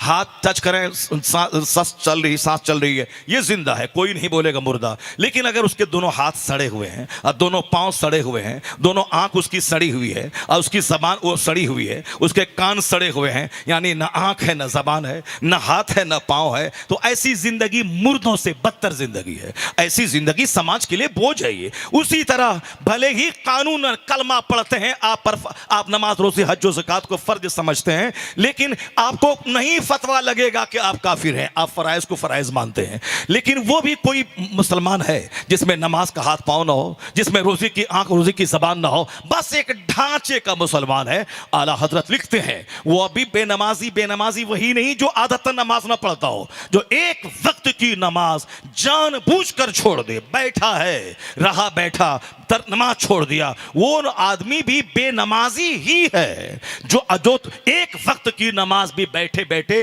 भूला, याद नहीं रहा अलग बात है, सो गया अलग बात है, मगर जानबूझकर नमाज बैठे बैठे बंदा छोड़ दिया, वो भी बेनमाजी ही है। तो मैं कहता हूं इतनी सारी ताकीदात हदीस में आई है, कुरान में आई है, सिर्फ एक हदीस पर हर मुसलमान मर्द बाप अमल कर ले, हर बाप माँ अमल कर ले। मकान बनाना जरूरी नहीं है बच्चों के लिए, क़यामत के दिन सवाल नहीं होगा कि तुमने बच्चों को फ्लैट क्यों नहीं दिया, तुमने खेती बाड़ी के लिए 2-4 बीघा जमीन खरीद के बच्चों को क्यों नहीं दिया, तुमने अपने बच्चों को कोई दुकान करके क्यों नहीं दिया। अल्लाह की कसम ये सवाल नहीं होगा। ये सवाल भी नहीं होगा कि तुमने अपने बच्चों को DM officer, engineer, professor, doctor, lawyer, barrister क्यों नहीं बनाया। ये चूंकि ये बनाना फर्ज नहीं है, ये ऑप्शनल इल्म है। इल्म हासिल करें, अच्छा जॉब में जाएं, खूब 2 लाख रुपए कमाएं, अपना खाएं, माँ बाप को खिलाएं, अपने भाई बंधु को खिलाएं, ज़कात निकालें, खैरात निकालें, मदरसा चलाएं, मस्जिद चलाएं, अपने गरीब रिश्तेदार को दें, बहुत अच्छी बात है। लेकिन अगर कोई बैरिस्टर नहीं बना, लॉयर नहीं बना, कम से कम मजदूर रहा कि 8 घंटे नौकरी करता है, 500 रुपए कमाता है, खुद खाता है, बाल बच्चों को खिलाता है, तो इन दोनों में कोई फर्क नहीं है। वह पढ़ा लिखा मेहनत किया तो खुशहाल है, बहुत अच्छी बात है। ये नहीं पढ़ा लिखा मजदूरी कर रहा है तो रिस्क की तंगियों में पड़ा हुआ है। लेकिन ना इससे पूछा जाएगा कि तुमने डॉक्टर क्यों नहीं बना, ना उससे पूछा जाएगा कि तुम डॉक्टर बनने के बाद तुमको जन्नत मिल जाएगी, तुमने बहुत बड़ा काम किया। नहीं, बल्कि दोनों से सवाल होगा कि तुमने ईमान के बारे में ईमान के बारे में तुमने क्या सोचा, इसके प्रोटेक्शन, इसके तहफ्फुज के लिए तुमने क्या किया, नमाज, रोजे, हज और ज़कात के बारे में तुमने क्या किया, तुमने अपने बाल बच्चों को नमाजी बनाया या नहीं। यह सवाल तो होगा कि मा नहला वालिदुन वलदहु मिन नुहलिन अफज़ला मिन अदबिन हसन। आका फरमाते हैं एक बाप अपनी औलाद को जितना भी गिफ्ट देता है, चाहे जेवरात का गिफ्ट हो, चाहे मकानात का गिफ्ट हो, चाहे जमीन का गिफ्ट हो, कोई भी गिफ्ट एक बाप अपनी औलाद को देता है, मगर पैगंबर आज़म अलैहिस्सलाम मौलिम कायनात के फरमान की रोशनी में एक बाप की तरफ से पहुंचने वाला सबसे महान गिफ्ट है कि बच्चों को अदब सिखा दिया जाए, बच्चों को डिसिप्लिन सिखा दिया जाए, उसको इंसान बना दिया जाए। 1 खरब रुपए का घर देना एक तरफ और 1 मिनट अपने बच्चों को अदब सिखा देना, मकसद हयात बता देना कि हम पैदा क्यों हुए हैं, हम क्यों मरेंगे, मरने के बाद क्या हिसाब किताब होगा और दुनिया में कैसे जीना है, कैसे खाना है, कैसे वॉशरूम जाना है, कैसे सोना है, कैसे पढ़ना लिखना है, कैसे दूसरों से सलूक करना है। अदब अगर बाप ने सिखा दिया, 50 करोड़ का बंगला बनाने से यह काम बेहतर है। यह मैं नहीं कहता, यह आपके नबी कहते हैं। सरकार फरमाते हैं मा नहला वालिदुन वलदहु मिन नुहलिन अफज़ला मिन अदबिन हसन। एक बाप अपनी औलाद को जितना तोहफा देता है, अच्छा अदब सिखाने से बेहतर कोई तोहफा नहीं है। सबसे ग्रेटेस्ट गिफ्ट है अपने बच्चों को अदब सिखा देना। नमाजी बनाना बहुत आसान है, बाप सिर्फ निगरानी करे, उस पर नजर रखे और जब तक बच्चा छोटा है, 10 साल का है, मार के नमाजी बनाए। लेकिन अगर नहीं बनाया, 18 साल में अगर आप बोलेंगे बेटा नमाज पढ़, वो आंख दिखाएगा और कहेगा अपना काम करो तुम, मैं अपना काम कर रहा हूं, मुझको खूब मालूम है कैसे जीना है, कैसे मरना है, मरने के बाद कहां जाना है, बस बुढ़े अपना काम कर, ज्यादा नसीहत करने की जरूरत नहीं है। तो ये 18 साल में आंख दिखाएगा। आप अपनी इज्जत बचाने की खातिर अब सारी जिंदगी के लिए मुंह समेट कर कोने में रहेंगे, समझ लेंगे बेटा जवान हो गया, ज्यादा कुछ बोला तो 2-4 तमाचा मार के घर से निकाल देगा। लेकिन अगर 10 साल की उम्र में अगर आपने मार के नमाजी बना दिया, तो फिर बच्चा 60 साल का क्यों ना हो जाए और आप 90 साल के बूढ़े क्यों ना हो जाएं, वो नमाजी अगर बन गया तो कभी आंख नहीं दिखाएगा। वो आपका चेहरा गौर से रोजाना 5 बार देखेगा, ताकि 5 बार देखने के बदले में अल्लाह हमको हज मबरूर का अज्र अता फरमाए। वाह वाह वाह वाह, हज मबरूर का अज्र अता फरमा दे। अगर इसलिए मुस्तफ़ा के फरमान के मुताबिक अगर आपने बच्चे की तरबियत की, तो ये शिकवा लेके किसी आमिल के पास नहीं जाना होगा कि मेरा बेटा ससुराल वाले का गुलाम हो गया, मेरा बेटा अपनी जोरू का गुलाम हो गया, मेरा बेटा वो अपने साले और अपनी साली की बात में चलता है। ये कहने की जरूरत नहीं पड़ेगी, वल्लाहिल अजीम नहीं पड़ेगी। क्योंकि बच्चा अगर मार के 10 साल में आपने नमाजी बना दिया और बच्चा नमाजी बन गया, तो नमाज पढ़ेगा ही अल्लाह के डर से, नमाज पढ़ेगा ही जन्नत जाने के लिए, नमाज पढ़ेगा ही आखिरत में जन्नत पाने के लिए। तो उसको जब पता चलेगा कि जन्नत माँ के पांव के नीचे है, बाप जन्नत का दरवाजा है, एक बार अदब मोहब्बत से कोई माँ बाप का चेहरा देखे तो हज मकबूल का अज्र मिलता है। तो फिर वह तो चाहेगा कि मेरा बाप जिंदा रहे ताकि मैं डेली 100 बार देखूं, 100 बार हज का अज्र कमाता रहूं। ये काम बाप माँ का है। बचपन में तरबियत हुई नहीं, अब बड़े होने के बाद चले हैं 50 50 लाख और 1000 रुपए देके तावीज लाके ताकि इनकी सोच बदल जाए, इनका दिल बदल जाए। ऐसा थोड़ी होता है कि आम का पेड़ लगा दें, उसमें 10-20 तावीज डाल दें ताकि इसमें से सेब निकल जाए, और खेत में गेहूं लगा दें और उसमें बरेली शरीफ, अजमेर शरीफ, मसौली शरीफ, चौचा शरीफ से 50,000 तावीज डाल दें ताकि यहां से गेहूं के खेत से बासमती धान निकल जाए, या धान रोप दें और 1 लाख तावीज डाल दें ताकि उस धान के खेत से मकई निकल जाए। ऐसा थोड़ी होता है, नहीं होता है ऐसा। तावीज का असर जुज़वी होता है कि आम का पेड़ लगा दिया, उसकी मैंने भरपूर हिफाजत की, अब जब फल देने के लायक दरख्त बना, अब गए मौलाना साहब के पास, चले गए अजमेर शरीफ, कहा बाबा मैंने एक पौधा लगाया है, उसको मैंने उसमें पानी डाला है, मैंने जानवर से बचाया है, उसकी मैंने हिफाजत की है, मैंने मेहनत में कोई कसर नहीं छोड़ी, अब सिर्फ इतना कर दे, आप दुआ कर दें ताकि एक मीठा फल आम का निकल जाए, मीठा फल निकल जाए। बस बाबा का हाथ उठेगा और इधर जबरदस्त मीठा फल आपके दरख्त में लग जाएगा। ये नहीं होगा कि बाबा आप तो सुल्तानुल हिंद हैं, आप करम फरमा दें ताकि आम के पेड़ में सेब निकल जाए, तो बाबा 2-4 तमाचा मार के भगा देंगे वहां से। इसलिए भगा देंगे कि सिस्टम के खिलाफ काम नहीं होता है, दुनिया का सारा काम सिस्टम से चलता है। ऐसा नहीं कि बच्चा पढ़ा न लिखा गुल्ली डंडा खेलता रहा, बयान हो रहा है, बच्चा वहां फुटबॉल खेल रहा है, साहब माँ बाप सामने बैठे हैं, बच्चा माँ बाप को तमाचा दिखला रहा है, साहब अपनी बीवी के सामने माँ बाप को से जूती चप्पल सीधी करवा रहा है। अब बच्चा, अब बाप बेचारा चला गया वहां, साहब अजमेर मोहल्ला मेरे ख्वाजा मेरे बेटा को अच्छा कर दीजिए, मेरे राजा मेरे बेटे को फरमा बरदार बना दीजिए। ऐसा नहीं होता है कि बच्चा गुल्ली डंडा खेल रहा है, बाबा अजमेर चला गया, हर महीने की 6 तारीख को बंबई से अजमेर चले गए, बाबा मेरे बेटे को डीएम बना दीजिए, बाबा मेरे बेटे को अमेरिका में एलन मस्क की कंपनी में काम करने वाला इंजीनियर बना दीजिए ताकि 15 लाख महीना कमाएगा, 1 लाख डॉलर कमाएगा तो हिंदुस्तान का 72 लाख रुपया हो जाएगा, बाबा करम कर दिए। नहीं होता ऐसा, बाबा हम भगा देंगे वहां से। अब क्या हमारे घर में एयरपोर्ट कायम कर दीजिए बाबा, आप तो पूरे हिंदुस्तान को देते हैं, आप तो समंदर हैं सबको देते हैं, हमारे घर में एयरपोर्ट कायम कर दीजिए, हमको हेलीकॉप्टर दे दीजिए। ये बगैर सर पैर की मुरादें पूरी नहीं होती है, दुनिया का सारा काम सिस्टम से चलता है। तो आपका बच्चा खूब मेहनत करे, पढ़े लिखे, मैट्रिक में 90% नंबर लाए, खूब मेहनत और पढ़ा दे, इंटरमीडिएट में 95% लाए और मेहनत पढ़ा दे, ग्रेजुएशन में 99% नंबर लाए। पहले पढ़ा 10 घंटा, फिर बढ़ा के कर दिया 12 घंटे, फिर स्टडी बढ़ा दी 15 घंटे, रोजाना 15 घंटे पढ़े। उसके बाद आपका बच्चा अजमेर चला जाए या आप ही चले जाएं और कहें बाबा सुल्तानुल हिंद आप हैं, मेरे बेटे ने मेहनत में कोई कमी नहीं की है, या 10 घंटा पढ़ता रहा या 15 घंटा पढ़ता रहा, इन्होंने बड़े बड़े एग्जामिनेशन में शिरकत की, इसका प्लान बड़ा है, मेहनत में कोई कमी नहीं है, बस एक नजरे करम फरमा दे, तो बाबा का हाथ कब्र में उठेगा, उधर से गरीब नवाज के हाथ उठेंगे, इधर से मेहनत चलेगी,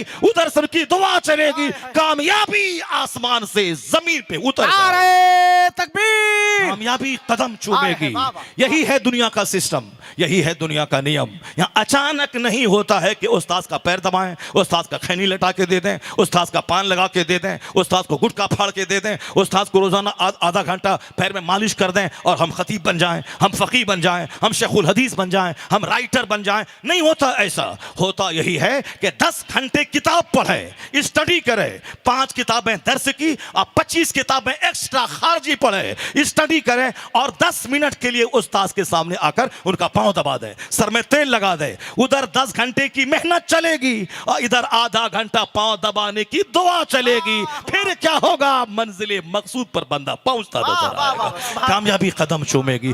बहुत सारे लोग सारी जिंदगी खैनी चूना लगाते रहे, पानदान में पान लगाते रहे और कपड़ा धोते रहे, अब मरते दम तक वह कपड़ा धोने वाला ही बन के रह गया। वह नहीं बन पाया मुसन्निफ, वह नहीं बन पाया शेखुल हदीस, वह नहीं बन पाया राइटर, वह नहीं बन पाया कोई बहुत बड़ा इंसान। चूंकि इस दुनिया में दोनों तरफ से काम चलता है, एक तरफ से दुआएं चलती हैं, एक तरफ से मेहनत चलती है, तब कामयाबी कदम चूमती है। जैसे मैदान बद्र में हुजूर चाहते तो मदीने मुनव्वरा में दुआ कर देते, इलाही जो 1000 लोग चले हैं मक्का से, वह सारे के सारे रास्ते में धंस जाएं, अगर हुजूर दुआ कर देते दुआ कबूल हो जाती। लेकिन क़यामत तक चूंकि इस्लाम को जिंदा रखना है, इसलिए सरकार ने वो काम किया जो काम क़यामत तक गुलामों के लिए एक एक आइडियल बन जाए। तो हुजूर मदीने में नहीं दुआ कर रहे हैं, अपने 313 जानिसारों को लेके 150 किलोमीटर दूर मैदान बद्र चले गए। उधर से 1200 का लश्कर मक्का से आया, ये 313 को लेके चले गए। आपने सबको तदबीर करके बता दी, अगर ये शहीद हो जाएं इस्लाम का झंडा इनके हाथ में जाएगा, अगर ये शहीद हो जाएं इस्लाम का झंडा इनके हाथ में जाएगा। अगर मैसरा से हमला हो ये जवाब देंगे, मैमना से हमला हो ये जवाब देंगे, सामने से फ्रंट से हमला हो ये जवाब देंगे। सारी तदबीर आपने कर दी। उसके बाद हुजूर एक ऊंचे टीले की जगह पे जाके अल्लाह से रो रो के दुआ करने लगे। सिद्दीक अकबर चारों तरफ घूम रहे थे आपकी हिफाजत में, और आप रो रो के दुआ कर रहे थे, इलाही फतह नाजिल फरमा दे, अपना वादा सच्चा कर दिखा। तूने कहा था कि मैं फतह नाजिल करूंगा, अगर ये मुट्ठी भर जमात आज हार गई तो कयामत तक तेरी इबादत न हो पाएगी। नास के जुमले जबान से निकल रहे थे, खूब रो रहे थे, सारा जिस्म हिल रहा था, कांधे की चादर गिर गिर के जमीन पे आ रही थी। सिद्दीक अकबर उस चादर को उठा उठा कर आपके कांधे पे रखते थे और कहते थे जरूर जरूर आपका खुदा अपना वादा पूरा करेगा, जरूर मदद नाजिल होगी, हुजूर जरूर आपका रब आपका वादा पूरा करे, अपना वादा पूरा करेगा। सिद्दीक अकबर ये कहते थे, मुस्तफा रो रो के दुआ करते थे। ये दुआ मदीने में नहीं किया आपने, मैदान जंग में आके दुआ कर रहे हैं, तमाम तरकीब करने के बाद दुआ कर रहे हैं। पहले कील कांटे दुरुस्त कर दिया, उसके बाद दुआ में लग गए। फिर क्या हुआ, 12,000 फरिश्तों की जमात आसमान से जमीन पे आ गई। ऐसी फतेह मुबीन की तारीख दर्ज की गई कि यूरोप का दानिश्वर आज भी कहता है कैसे इस्लाम मिटेगा। ये तो उसी दिन मजबूत हो चुका था जिस दिन मैदान बद्र में इसको फतेह मुबीन हासिल हो गई। नारे तकबीर, नारे रिसालत, मज़हबे इस्लाम, इल्मे दीने मुस्तफा, जश्ने दस्तारे हिफ्ज़े कुरान, मसलके आला हजरत, दारुल उलूम गुलशने मदीना। ए मेरे भाई, ये दुनिया आलम असबाब है, ये दुनिया आलम असबाब है। यहाँ सारा काम सबब से रिलेटेड है, अचानक कुछ नहीं होता है। इधर से तदबीर चलती है, उधर से दुआएं काम आती हैं। इसलिए स्ट्रगल, जद्दोजहद, मेहनत बहुत ज़रूरी है। आला कामयाबी हासिल करने के लिए बगैर मेहनत के कुछ नहीं होगा। वलैसा लिल इंसान इल्ला मा सा, अल्लाह ने क्या कहा, आदमी के लिए वही है जिसकी वह कोशिश करे। आदमी वही मिलेगा उसको जो वो कोशिश करे। आदमी को मुकल्लफ गैर अल्लाह युकल्लिफुल्लाहु नफ्सन इल्ला वुसअहा, अल्लाह ताला वुसअत से ज्यादा बंदे को तकलीफ में नहीं डालता है। अल्लाह तबारक व तआला जमीन बना दी, आसमान बना दिया ताकि तुम इस जमीन पे खुदाई करो, पानी डालो, दाना डालो। तुम एक दाना डालो, मैं 1000 दाना तुझे वापस कर दूंगा। मगर एक तो डालना होगा, तुमको एक डालना होगा, तब 1000 वापस करूंगा। तुम डालो एक दाना गेहूं का, वह दाना सड़ जाएगा, सड़ने के बाद फिर वहां से पौधा निकलेगा, वह पौधा जवान होगा, उसमें 10 बालियां निकलेंगी और हर बाली में 100 दाने होंगे। 1000 दाना तुमने एक डाला और अल्लाह ने 1000 तुमको वापस कर दिया। यही सारे हालात हर मामलात में है, चाहे कॉलेज में पढ़ें, स्कूल में पढ़ें, मदरसे में पढ़ें, खेती बाड़ी करें, बिजनेस करें, कोई अच्छा हुनर सीखें, जिंदगी के हर मोड़ पे यही फार्मूला काम आएगा। यह अल्लाह ने इस दुनिया को आलम असबाब बनाया है, जो जैसा करेगा वैसा पाएगा। बैठे बैठे कुछ नहीं मिलने वाला है। इस दुनिया में मुसलमानों को सबसे ज्यादा इल्म हासिल करना होगा, सबसे ज्यादा मेहनत करनी होगी, सबसे ज्यादा पढ़ाई करनी होगी। क्यों? इसलिए कि हमारे ही मजहब ने सबसे पहले कहा था कि इक़रा, पढ़ो, अपने रब के नाम से पढ़ो। हमारे मजहब ने सबसे पहले कहा था तलबुल इल्म फरीज़तुन अला कुल्ले मुस्लिम, हर मुसलमान मर्द और औरत पर इल्म का हासिल करना फर्ज है। हमारे मजहब ने सबसे पहले कहा उतलबुल इल्म वलौ काना बिस्सीन, उतलबुल इल्म मिनल महद इला लहद, obtain knowledge from the cradle to the grave. माँ की गोद से लेके इल्म कब्र की गोद तक पढ़ते रहो। पढ़ने की कोई आयु सीमा नहीं है, पढ़ते रहो, मरते दम तक पढ़ते रहो। इल्म की कोई हद नहीं है। सरकार ताजुल शरिया 75-70 साल की उम्र तक आप पढ़ते रहे, और जब तक आंख काम करती रही मुताला करते रहे। और जब आप काम करना छोड़ दिया तो अपने गुलामों से पढ़वा के सुनते रहे। यानी आपने अपने दिल को जिंदा रखने के लिए मुताला किया। चूंकि बुजुर्गों ने कहा है जो आलिम 3 दिन किताबों का मुताला छोड़ दे उसका दिल मरने लगता है, वो अभी आम दुनियादारों की तरह सोचने लगता है। तो जो 20 साल पढ़ा वो 3 दिन किताब का मुताला छोड़ दे उनका दिल मरने लगता है, और जो कभी नहीं पढ़ा है उसके दिल के मरने का आलम क्या होगा? मरने का आलम यही है कि तरावी की नमाज हो रही है, ये बंदा बिल्कुल सज धज के पैंट शर्ट पहन के टोपी लगा के मस्जिद गया ताकि तरावी की नमाज पढ़ूंगा, रमजान की पहली रात है तरावी की नमाज पढ़ूंगा, चला गया। एक रकात में तो पढ़ा, इमाम साहब ने जहां 4 सफा पहली रकात में तिलावत की, दूसरी रकात में ये खड़ा रहा, जब जहां तीसरी रकात की बारी आई ये बाहर बैठ के गपशप कर रहा है। इमाम साहब जब रुकू में गए झट से जाकर उसमें शामिल हो गया। चाहे सारी जिंदगी इस तरह से तरावी पढ़ते रहें, तरावी की नमाज नहीं होगी, खत्म कुरान का सवाब नहीं मिलेगा। खत्म कुरान का अज्र वहां मिलेगा जहां हालत नमाज में सूरे फातिहा से लेके वन्नास तक पूरा कुरान हालत नमाज में सुना गया हो, तब यह खत्म कुरान का सवाब मिलेगा। अगर रुकू में शामिल हो गए तरावी की 20 रकात वाला, यह मसला तो हल हो जाएगा, लेकिन खत्म कुरान का अज्र उस वक्त मिलेगा जबकि पूरा कुरान हालत नमाज में सुना गया हो। जरा देखिए हर मस्जिदों में क्या तमाशा हो रहा है। लोग साहब ईद के दिन किस तरह से बड़ी लंबी टोपी लगा के ईदगाह जा रहे हैं, जबकि ईद की नमाज पढ़ना वाजिब है, नमाज पंजगाना पढ़ना फर्ज है। क़यामत के दिन फर्ज का सवाल होगा और कोई नफल कोई सुन्नत कबूल नहीं होगा जब तक कि बंदा फर्ज ना अदा करे। फर्ज के बगैर कोई नफल कबूल नहीं होगा। चाहे आप 1 लाख आदमी को इफ्तार करवा दें, लेकिन अपना फर्ज रोजा जब तक नहीं रखेंगे उस वक्त तक ये इफ्तार कराने की नेकी आपकी मुअल्लक रहेगी, हंग रहेगी, लटकी हुई रहेगी, यानी वो पेंडिंग में है वो, जब तक कि आप फर्ज का जवाब नहीं देते। चाहे 50 आदमी को हज करवाएं, उम्रा करवाएं डेली, लेकिन अपना फर्ज हज जब तक नहीं करेंगे ये नफल नेकी पेंडिंग में रहेगी। मस्जिद बनवा दें 5 करोड़ रुपए की, लेकिन ज़कात का 1-1 रुपया हिसाब करके निकालना ये फर्ज है।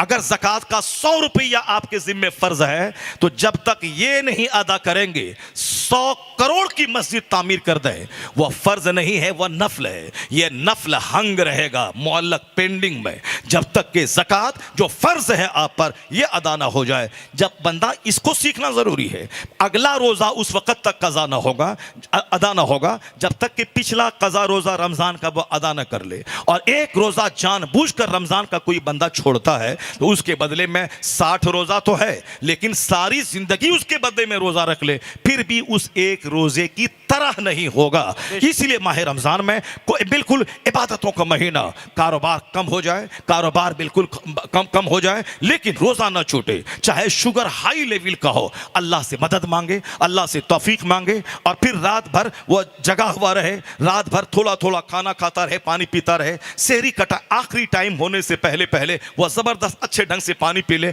ताकि अगला जो 12-13 घंटा आएगा दिन का वो आराम से बगैर किसी मेडिकली क्रिटिकल कंडीशन के वो आराम से रह सके। बहुत सारे लोग 25-25 साल से उसको शुगर है, एक रोजा नहीं छोड़ा। 30-30 साल के आदमी को मैंने देखा जिसको शुगर 30 साल से है मगर एक रोजा नहीं छोड़ा। मुझे भी 12 साल से शुगर है मगर एक रोजा सफर में, हजर में, उसी में सफर भी करना है, रात में 2.5 घंटे का खिताब भी करना है, फिर भी एक रोजा मैंने हालत सफर में नहीं छोड़ा, जबकि सफर में रुखसत है, घर में आके कर लें। नहीं, चूंकि जो रमजान के महीने की रोजी की लज्जतें हैं चाहे आम दिनों में उसकी लज्जत महसूस ही नहीं हो सकती है। जो हिम्मत कर लेगा वो रखेगा। बहाना बनाने वाला का तो वही होगा, निकले हैं मदरसे का चंदा करने के लिए, तो मुसाफिर है, अब साहब दिन भर खा पी रहे हैं और चंदा कर रहे हैं, और रमजान के बाद पता ही नहीं कि मेरा कितना रोजा कज़ा हुआ है, कितना रखना है। बेफिक्रा आदमी वो तो घर में भी बैठ बैठ की बीमारी का बहाना बना लेता है, लेकिन जो फिक्रमंद रहता है वो मक्कतुल मुकर्रमा में जहां रोजाना उम्रा भी कर रहा है, रोजाना कई तवाफ भी करता है, जबकि 48 डिग्री सेल्सियस वहां की गर्मी दर्जे हरारत है, उसके बावजूद न रोजा छोड़ता है, न उम्रा छोड़ता है, न तवाफ छोड़ता है। ये ताकत कहां से आ जाती है जबकि वहां 16-16 घंटे का रोजा होता है। बंदा हिम्मत करे अल्लाह की तरफ से मदद पहुंच जाती है। बंदा हिम्मत करे अल्लाह की तरफ से मदद पहुंच जाती है। बेफिक्रा बन के मत रहिए, बिल्कुल सेंसिटिव बन के, हसास बन के रहिए। तो खैर मेरा कहने का मतलब यह है कि फ़र्ज को फ़र्ज समझिए, नफल को नफल समझिए। क्योंकि मुस्लिम सोसाइटी में उल्टा पुल्टा सारा काम हो रहा है। लोग फातिहा लेके बैठ गए हैं। अब फातिहा क़ज़ा नहीं, हर जुमेरात के दिन फातिहा करना है, लेकिन नमाज पंजगाना छोड़ रहे हैं। फजर ज़ोहर असर मगरिब गायब है, फातिहा लेके बैठे। चूँकि फातिहा करना आसान है, फातिहा मस्जिद के इमाम साहब आके कर देंगे, उनको ये 11 रुपये दे देंगे, फातिहा पढ़ देंगे। क्यों? इस फातिहा की वजह से बरकत होगी, काम में बरकत होगी, घर में रोजी में बरकत होगी। तो बरकत के लिए फातिहा है। और जहन्नम की आग वहां जहां का एक दिन 50,000 साल के बराबर होगा, जहां सवा नेज़े पे आफताब जमीन तांबे की गर्दन तक लोग पसीने में डूबे रहेंगे। एक दिन 50 साल 70 साल नहीं। अल्लाह सच्चा, अल्लाह के रसूल सच्चे। कान मिक़दारुहु 50,000 सना, जहां के एक दिन की मिक़दार दुनियावी गिनती के हिसाब से 50,000 साल के बराबर। बस ऐसे ही अल्लाह माफ कर देगा। अल्लाह माफ कर देगा तो अल्लाह माफ करने पर आता है तो 99 कातिल को माफ कर देता है। तो अल्लाह रोजी देने वाला भी तो है। अल्लाह रज़ाक है, जबरदस्त रोजी देने वाला है। इन्नल्लाह व रज़्ज़ाक़ु ज़ुल क़ुव्वतिल मतीन व मा मिन दाब्बतिन फिल अर्द इल्ला अलल्लाहि रिज़्क़ुहा। कुरान में आया है, जमीन पर चलने वाला कोई चौपाया ऐसा नहीं है जिसकी रोजी का जिम्मा अल्लाह ने न लिया हो। कुरान कहता है इन्नल्लाह व रज़्ज़ाक़ु ज़ुल क़ुव्वतिल मतीन, अल्लाह जबरदस्त रोजी देने वाला है। अल्लाह कहता है ला तक़्तुलू औलादकुम खश्यता इमलाक, गरीबी के डर से बच्चों को कत्ल मत करो, हम तुम्हें भी रोजी देते हैं, तेरे बच्चों को भी रोजी देंगे। ये रोजी के ताल्लुक से दर्जनों आयात कुरान करीम में मौजूद हैं। अल्लाह रोजी देने वाला है, वही रज़्ज़ाक है, वो पैदा करने वाला है, वही रोजी देने वाला, सबको मालूम है। मगर उसके बावजूद गोंडा छोड़ करके बंबई आ गए और दिन दिन भर 12-12 घंटे रेडी चला रहे हैं। दिन दिन भर साहब आप दुकान में पड़े हुए हैं। यार अल्लाह रोजी देने वाला है तो फिर आप दुकान में क्यों 12 घंटे 15 घंटे हैं, 4-4 घंटे ओवर टाइम लगा रहे हैं। आप साहब 30 साल पढ़ाई कर रहे हैं और फिर कंपटीशन फेस करके अगले 30 साल नौकरी करने के लिए रोजाना 5 घंटे स्कूल जा रहे हैं। नहीं जाऊंगा तो नौकरी खत्म हो जाएगी, स्कूल कॉलेज में फैक्ट्री नहीं जाऊं तो नौकरी खत्म हो जाएगी। आखिर रोजी देने वाला अल्लाह है, तो फिर आप रात की नींद कुर्बान करके फैक्ट्री क्यों जा रहे हैं? अपना वतन छोड़ के आप कमाने के लिए क्यों आ रहे हैं? तो आप बोलेंगे हाँ अल्लाह ने तो कहा है कि रोजी मैं दूंगा, मगर तुमको जमीन पर फैल जाना है। फंतशरू फिल अर्द, जमीन पर फैल जाना है। तो हम इस पर अमल करते हुए गोंडा से अपने मुमरा चले आए, हम बिहार से गोवंडी चले आए ताकि जमीन पर फैल जाएं, रोजी तलाश करें। बहुत अक्लमंद है आप। रोजी देने वाला अल्लाह है। अपने घर में भी आप बैठ के रह जाते, अल्लाह रोजी देता, लेकिन आप अक्लमंद है कि नहीं? अल्लाह रोजी देने वाला है, मगर मुझको हिम्मत का हरकत करनी पड़े। सुहा सिद्दीक अकबर अफजलुल बशर बादल अंबिया, वो चादर लेके मोहल्ले में चले कि ताकि इसको बेचें। उस्मान गनी करोड़ों की जायदाद मक्का में छोड़ के मदीना आ गए। मदीने में पनीर लेके बैठ गए, मदीने में दूध लेके बैठ गए। तिजारत हलाल तरीके से करना ये ऐब की बात नहीं है। ये 10 लाख अगर नहीं है तो क्या करेंगे? चोरी करेंगे आप, रिश्वत दे के नौकरी लेंगे आप। बिजनेस 10,000 रुपए में भी हो सकता है बस सर। और आया है हदीस में, जो जलील जगहों पे हलाल रोजी की तलाश के लिए बैठेगा अल्लाह ताला उसकी इज्जत को बढ़ा देगा। तो चोरी करना ऐब है, हलाल तरीके से बिजनेस करना ये ऐब की बात नहीं है। चोरी करना ऐब है, 5 घंटे ईंट ठोक के पैसा कमाना ये ऐब की बात नहीं है। अल कासिबो हबीबुल्लाह, हदीस में आया है कसब करने वाला अल्लाह का हबीब है, अल्लाह का दोस्त है। जो हलाल तरीके से अपने हाथ से कमाई करता हो, सिर्फ ऑफिस में बैठ के एसी में बैठकर हराम तरीके से दूसरों की जमीन पे हड़प लेना, दूसरों को भगा के उसके बिल्डिंग पे कब्जा कर लेना और 10 करोड़ रुपए कमा लेना, ये तो ऐब की बात है। उससे ज्यादा बाकमाल बात यह है कि 50 रुपए में नौकरी करे वो और हलाल तरीके से खाए। हलाल का 50 रुपया हराम के 50 करोड़ से करोड़ों गुना बेहतर करा दिया जाता है। बंदा सोच ले। अब मैं अब कहना चाहता हूं कि हमारे बुजुर्गों ने हलाल तरीके से रिस्क हासिल किया, तो आप आ गए बंबई से बिहार छोड़ के बंबई क्यों साहब? रोजी की तलाश करनी है, अल्लाह ने कहा है रिस्क को तलाश करनी है। मैंने रिस्क की तलाश में कर रहा हूं। तो आप रोजी के बारे में बड़े अक्लमंद हैं कि नहीं आऊं तो रोजी नहीं मिलेगी, नहीं आऊं तो रोजी नहीं मिलेगी। नारों से इस्तकबाल कर लें शहजादे शहीद राह मदीना बिरादर हुजूर मुईनुल मशाइख हजरत अल्लामा सैयद हुसैन अशरफ साहब क़िबला अशरफीउल जिलानी की आमद है। नारों से इस्तकबाल कर ले। नारे तकबीर, नारे रिसालत, जश्न दस्तारे हिफ्ज़ कुरान, शहजादे मखदूम सिमना, शहजादे मखदूम सिमना। नारे तकबीर, नारे रिसालत। माशाअल्लाह माशाअल्लाह। हजरात जो लोग खड़े हैं उनसे गुजारिश है कि वो आगे तशरीफ ले आए, दरमियान की जो कुर्सियां खाली उसे पुर कर लें। आप हजरात से गुजारिश है दरमियान की खड़े हो गए तो जो दरमियान में कुर्सियां खाली उसे पुर कर लें ताकि जो लोग खड़े हैं वो बैठ जाएं इत्मीनान और सुकून के साथ। सुभान अल्लाह, सुभान बैठ जाए भाई। शहजादा शहीद राह मदीना, सुभान अल्लाह सुभान अल्लाह। सूफ़ी साहब बड़े भोले वाले आदमी हैं। इससे पहले भी बम्बई में कई जगहों पे मुलाकात हुई है हज़रत से। बहुत शरीफ, बहुत नेक आदमी, बहुत दुआएं। मोइन मियाँ के भाई हैं ना, मोइन मियाँ के भाई हैं माशाअल्लाह। अल्लाह ताला हज़रत को सेहत और आफियत के साथ लंबी उम्र अता फरमाए और हम लोगों को आले रसूल और सादात का एहतराम करने की तौफीक अता फरमाए। जरा गौर से सुनिए, बस गुफ्तगू आखिरी मरहले में पहुंच रही है।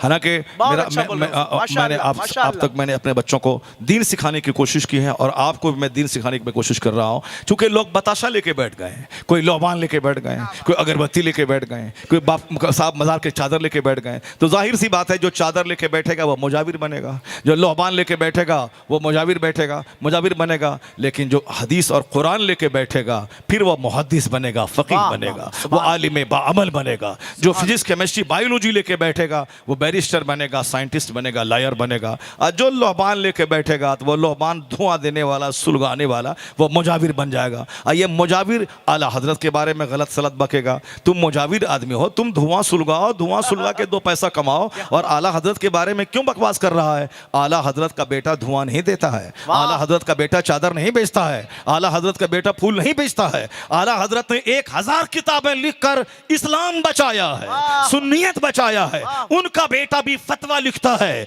अमरे बिल मारूफ करता है, जामेतु रजा कायम करता है। उनका बेटा पोता अजमेर के मुजाविर की तरफ फूल चादर बेच के पेट नहीं पालता है, वह दीन की खिदमत करता है, फतवा लिखता है, मदरसा चलाता है, बुराई से बचाता है, अमरे बिल मारूफ करता है, सुन्नियत बचाता है, इस्लाम की खिदमत करता है। वाह वाह, सुभान अल्लाह सुभान अल्लाह। तो उनका मुकाबला कैसे कर पाओगे?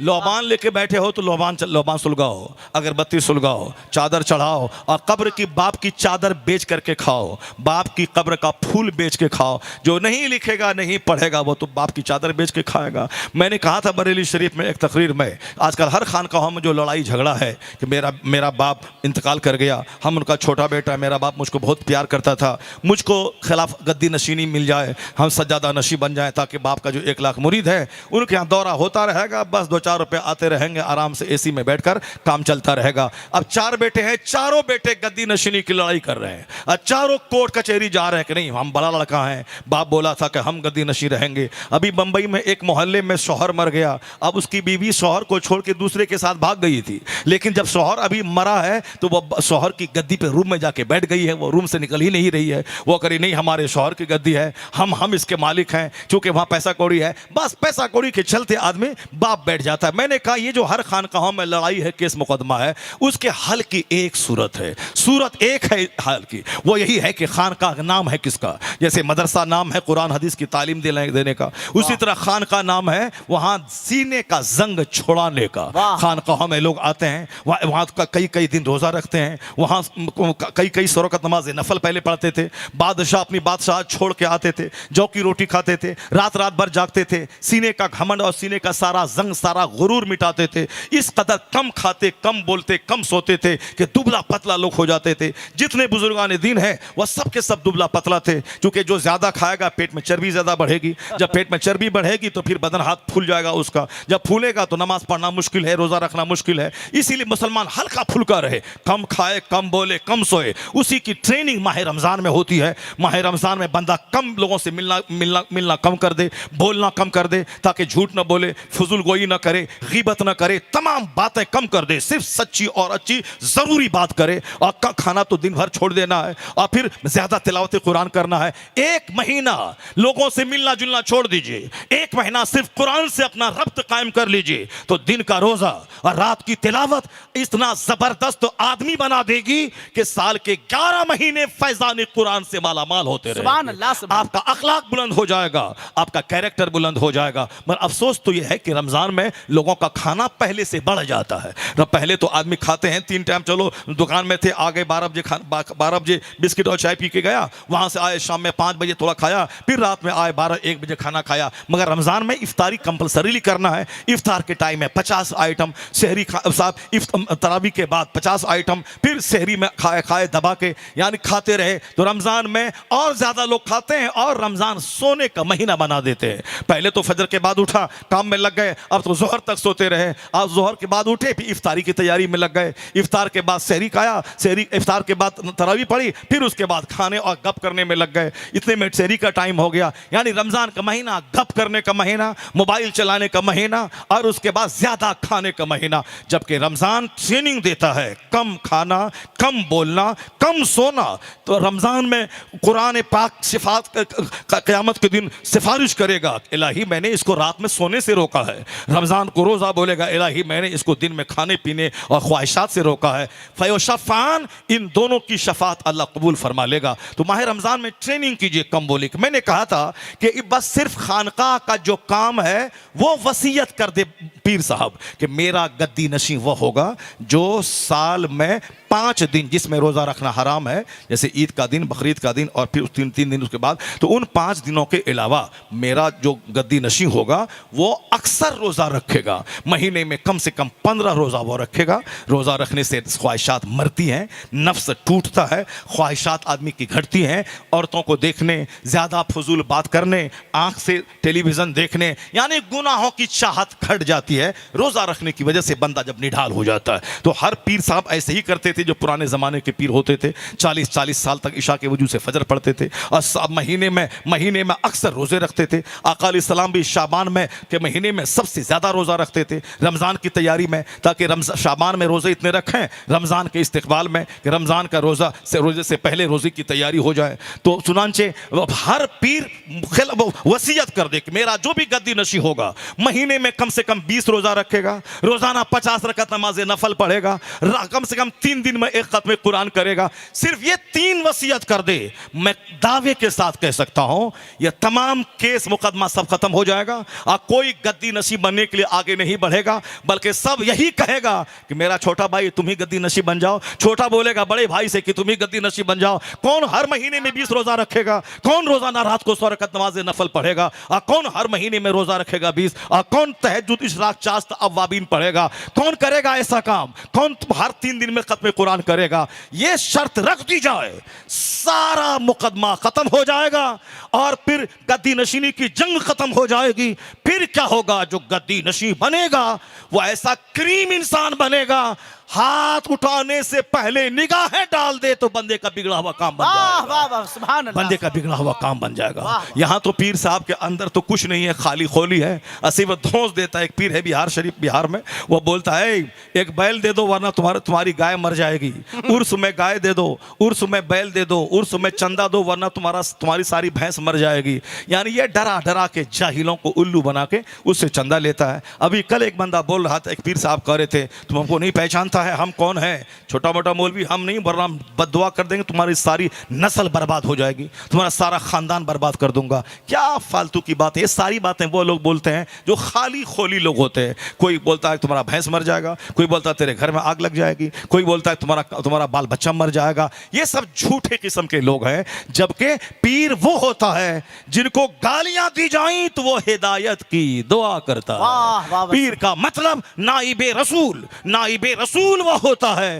ताइफ की वादी में पत्थरों की बारिश की गई, फरिश्ते हाजिर हैं, हुजूर इजाजत दे मैं दोनों पहाड़ को मिला दूं। लेकिन आप क्या कहते हैं? मैं इसे मारने नहीं आया हूं, मैं इनके लिए हिदायत की दुआ करने आया। सुभान अल्लाह। तो क़यामत तक वही पीर होगा जो हुजूर के नक्शे कदम पर चलेगा। अब जरा गौर से सुनिए, रोजी देने वाला अल्लाह है, लेकिन दुकान जाना होगा। रोजी देने वाला अल्लाह है, खेत जाना होगा। रोजी देने वाला अल्लाह है, 25-30 साल पढ़ाई करनी होगी, नौकरी की तैयारी करनी होगी। तो आप इतने चालाक हैं दुनिया के बारे में कि रोजी देने वाला अल्लाह है, मगर पढ़ना तो होगा, लिखना तो होगा, दुकान जाना तो होगा। तो जन्नत के बारे में क्या समझ लिया आपने? वह जन्नत जहां की एक धूल, दुनिया की सारी चीजें एक धूल के बराबर नहीं है। वह जन्नत जहां की इमारतें सोने चांदी की ईंट से बनी हुई, जहां तक निगाह जाएगी वहां तक एक जन्नती का अपना घर होगा। ऐसा नहीं कि कोई काल्पनिक और कोई तस्वुराती बातें हैं, नहीं, ये तस्वुराती बात नहीं है। यह आसमान सामने खड़ा है, 500 साल की मसाफत की दूरी पर यह आसमान पहला आसमान है। इसकी मोटाई 500 बरस तक कोई मुसाफिर पैदल चलता रहे, इतनी मोटाई पहले आसमान की है। फिर बीच में स्पेस है, फिर दूसरा आसमान है। ये आसमान है, उसी तरह से जमीन है, सूरज है, चांद है, रात है, दिन है। तो इससे भी ज्यादा फैक्ट है कि मरने के बाद जन्नत है, आखिरत है, जहन्नम है, मीज़ान है, हिसाब किताब है। कोई बोले मरने के बाद क्या होगा ना होगा, वो काफिर हो जाएगा। काफिर जहां हुआ उसकी बीवी उसकी निकाह से निकल जाएगी, उसके बच्चे वलदुल ज़िना वलदुल हराम पैदा होंगे। इसलिए सोच समझ के बोलना होगा। तो जिस तरह से रोजी देने वाला रब है, मगर दुकान जाना होगा, दुकान गए बगैर रोजी नहीं मिलती, तो गिरा बांध के रखना होगा कि रोजी के लिए दुकान जाना होगा, जन्नत के लिए मस्जिद जाना होगा, जन्नत के लिए रोजा रखना होगा, जन्नत के लिए नमाज पढ़नी होगी। बगैर दुकान गए रोजी नहीं मिलती, बगैर मस्जिद गए भी जन्नत नहीं मिलती है। सुभान अल्लाह, सुभान अल्लाह। बगैर नमाज रोजे हज व ज़कात के भी जन्नत नहीं मिलती है। लोबान जलाना नफल अच्छा काम है, हराम नहीं है, मगर फ़र्ज भी नहीं है। मज़ार पे चादर चढ़ाना हराम नहीं है, फ़र्ज भी नहीं है। अजमेर जाना हराम नहीं है, फ़र्ज भी नहीं है, ये अच्छा काम है। नमाज पढ़ते हुए अजमेर जाइए, नमाज पढ़ते हुए अजमेर से वापस आइए, सोने पे सुहागा। अल्लाह के वली के आस्थाने के करीब दुआ कबूल होती है। लेकिन नमाज छोड़ के गए तो बस कोई बरकत नहीं मिलेगी, क्योंकि नमाज पढ़ना फ़र्ज़ आज़म है, मज़ार पे जाना नफल है। तो अब मौलाना साहब क्या कहना चाहते हैं आप? मैं ये कहना चाहता हूँ कि जो फ़र्ज़ है उसको फ़र्ज़ के खाने में रखिए, जो नफल है उसको नफल के खाने में रखिए। ऐसा नहीं कि नफल को फ़र्ज़ बना दीजिए, आप फ़र्ज़ को नफल बना दीजिए। नमाज पढ़ना फ़र्ज़ आज़म है, रोज़ा रखना फ़र्ज़ है, हज करना फ़र्ज़ है, ज़कात देना फ़र्ज़ है। 1 करोड़ की मस्जिद कोई तामीर करे यह नफल है। 100 टका ज़कात अगर इस पर फ़र्ज़ है, यह फ़र्ज़ है। जब तक यह अदा नहीं होगा, 100 करोड़ की मस्जिद बनाने की नेकी वो हंग रहेगी। अपना रोज़ा फ़र्ज़ है, 1 लाख को डेली इफ्तार करवाएं, वह नफल है, नफल हंग रहेगा जब तक बंदा फ़र्ज़ न अदा करे। अपना हज करना फ़र्ज़ है, 50 आदमी को हर साल उम्रा करवाना नफल है, नफल हंग रहेगा जब तक बंदा फ़र्ज़ न करे। इसलिए बंदा फ़र्ज़ भी अदा करे, नफल भी अदा करे। यही है मसलक आला हजरत। क्या मतलब? जो बोलता है फातिहा करना हराम, चादर चढ़ाना हराम, वो भी जहन्नम का रास्ता चुना है। कहता है नमाज पढ़ो, फातिहा पढ़ना हराम, फातिहा पढ़ना हराम, ईद मिलादुन नबी का जुलूस निकालना हराम, वो भी जहन्नम का रास्ता चुना है। और जो ये कहता है सिर्फ फातिहा करो, सिर्फ लोहबान जलाओ, सिर्फ तोशा कादिया की फातिहा दिलाओ, सिर्फ मालिदा की फातिहा दिलवाओ, मज़ार पे जाओ, नमाज की क्या ज़रूरत है? ये भी जहन्नम का रास्ता है। क्योंकि सवाल फातिहा का नहीं, सवाल नमाज रोजे हज और ज़कात का होगा। अब यह बीच का रास्ता है, मसलक एतदाल, मसलक आला हजरत के नमाज भी होगी, नियाज भी होगी, नमाज भी होगी, जुलूस मोहम्मदी भी निकलेगा, रोजा भी रखा जाएगा और नवाफिल भी अदा किए जाएंगे और सीधा रास्ता जन्नतुल फिरदौस लेके चला। सुभान अल्लाह, सुभान अल्लाह, सुभान अल्लाह। नफल को नफल समझा जाएगा, फर्ज को फर्ज समझा जाएगा, वाजिब को वाजिब समझा जाएगा। ऐसा नहीं कि फातिहा को कंपलसरी समझ लिया, नमाज को ऑप्शनल छोड़ दिया, सारी जिंदगी फातिहा करते मर जाओगे, नहीं जाओगे जन्नत। क्योंकि जन्नत में जाने के लिए नमाजी होना ज़रूरी है, रोज़ा रखना ज़रूरी है, हज करना ज़रूरी है, ज़कात देना ज़रूरी है। जिस पर हज फ़र्ज़ है, बेटा बेटी की शादी का बहाना ना करे, सबसे पहले वो हज करे। जिस पर ज़कात फ़र्ज़ है, सबसे पहले मकान की तामीर वगैरह का बहाना ना बनाए, ज़ेवरात का बहाना ना बनाए। जिस पर ज़कात फ़र्ज़ है, माल तिजारत पर, सोने चांदी पर, सब की तिजारत हिसाब लगा लगा करके सब की ज़कात पाई पाई का निकाल दे। ज़कात का 100 रुपया नफल के 1 करोड़ से बेहतर है। फजर की 2 रकात दुनिया और दुनिया की सारी नेमतों से बेहतर है। ये मैं नहीं बोलता, आपके और हमारे नबी कहते हैं, रकअतल फज्र खैरुम मिन दुनिया व मा फीहा। ये मुस्लिम शरीफ की हदीस में आया है, मजबूत हदीस है। मुस्तफ़ा फरमाते हैं, फजर की 2 रकात नमाज दुनिया और दुनिया में जो कुछ है उससे बेहतर है। दुनिया और दुनिया की सारी सल्तनतों से बेहतर है। ज़बान से नहीं, अगर दिल में यह बात उतर जाए तो जिस तरह ट्रेन और प्लेन पकड़ने के लिए आदमी 4 अलार्म लगाता है और दूसरे को जगाने के लिए बोलता है ताकि ट्रेन न छूटे, टिकट बर्बाद न हो जाए, जब ये यकीन हो जाए कि दुनिया और दुनिया में जो कुछ है उससे बेहतर फजर की 2 रकात नमाज है तो बंदा 4 अलार्म लगा लेगा, बीवी को बोलेगा तुम उठा देना, अगर शौहर उठेगा पहले ये उठा देगा, ताकि फजर पढ़ने का मतलब हुआ दुनिया की सारी दौलत उसको मिल गई। और मालूम है आपको, ताज्जुब होगा, और मुफ्तियान कराम बैठे हुए हैं, ये जो 2 रकात फजर की सुन्नत जो आया है, दुनिया और दुनिया में जो कुछ है उससे बेहतर है। 2 रकात ऑफ फजर is better than the world and whatever is in it.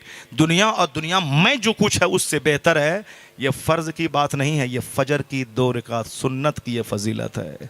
और जब सुन्नत की फजीलत का ये आलम है तो फर्ज की फजीलत का आलम क्या होगा। मेरे भाई, डॉक्टर मनोहर जोशी ने कभी कहा था कि योगा करें सेहतमंद रहने के लिए, मगर दुनिया जान ले कि नमाज से बढ़कर कोई योगा नहीं और मुस्तफ़ा जाने रहमत से बढ़कर कोई तबीब नहीं, कोई डॉक्टर नहीं। अमेरिका का डॉक्टर आज बोलता है observe fast you will be healthy, रोजा रखो तुम सेहतमंद हो जाओगे। अगर कोई डॉक्टर बोलता है रोजा रखोगे तो कमजोर हो जाओगे, वह डॉक्टर झूठा है। जापान का गोल्ड मेडलिस्ट कहता है observe fast you will be healthy, रोजा रखो सेहतमंद हो जाओगे।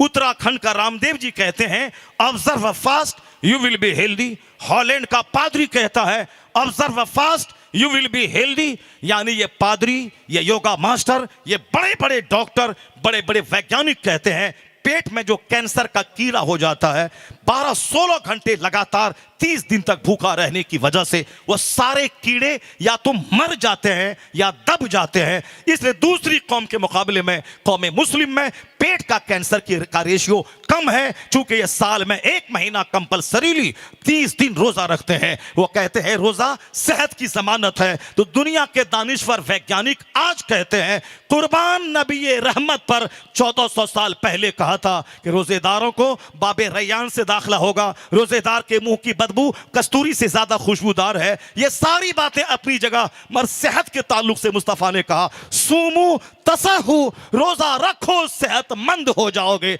जहां नजर दुनिया के वैज्ञानिक की आज गई है, वहां नजर मुस्तफा की 1500 साल पहले गई है।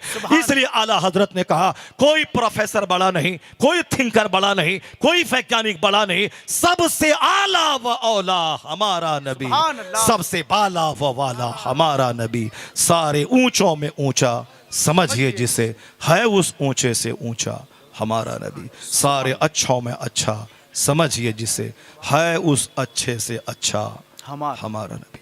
अपने नबी से प्यार कीजिए, अपने नबी की बात सुनिए, अपने नबी के फरमान पर अमल कीजिए, अपने नबी की तालीमात पर अमल कीजिए। नबी से मोहब्बत करने का मतलब नबी के तौर तरीके सुन्नतों से मोहब्बत, और जब मोहब्बत पैदा होगी तो सरकार से दिली लगाव हो जाएगा, तो फिर मदीना बार बार जाने की ज़रूरत नहीं पड़ेगी।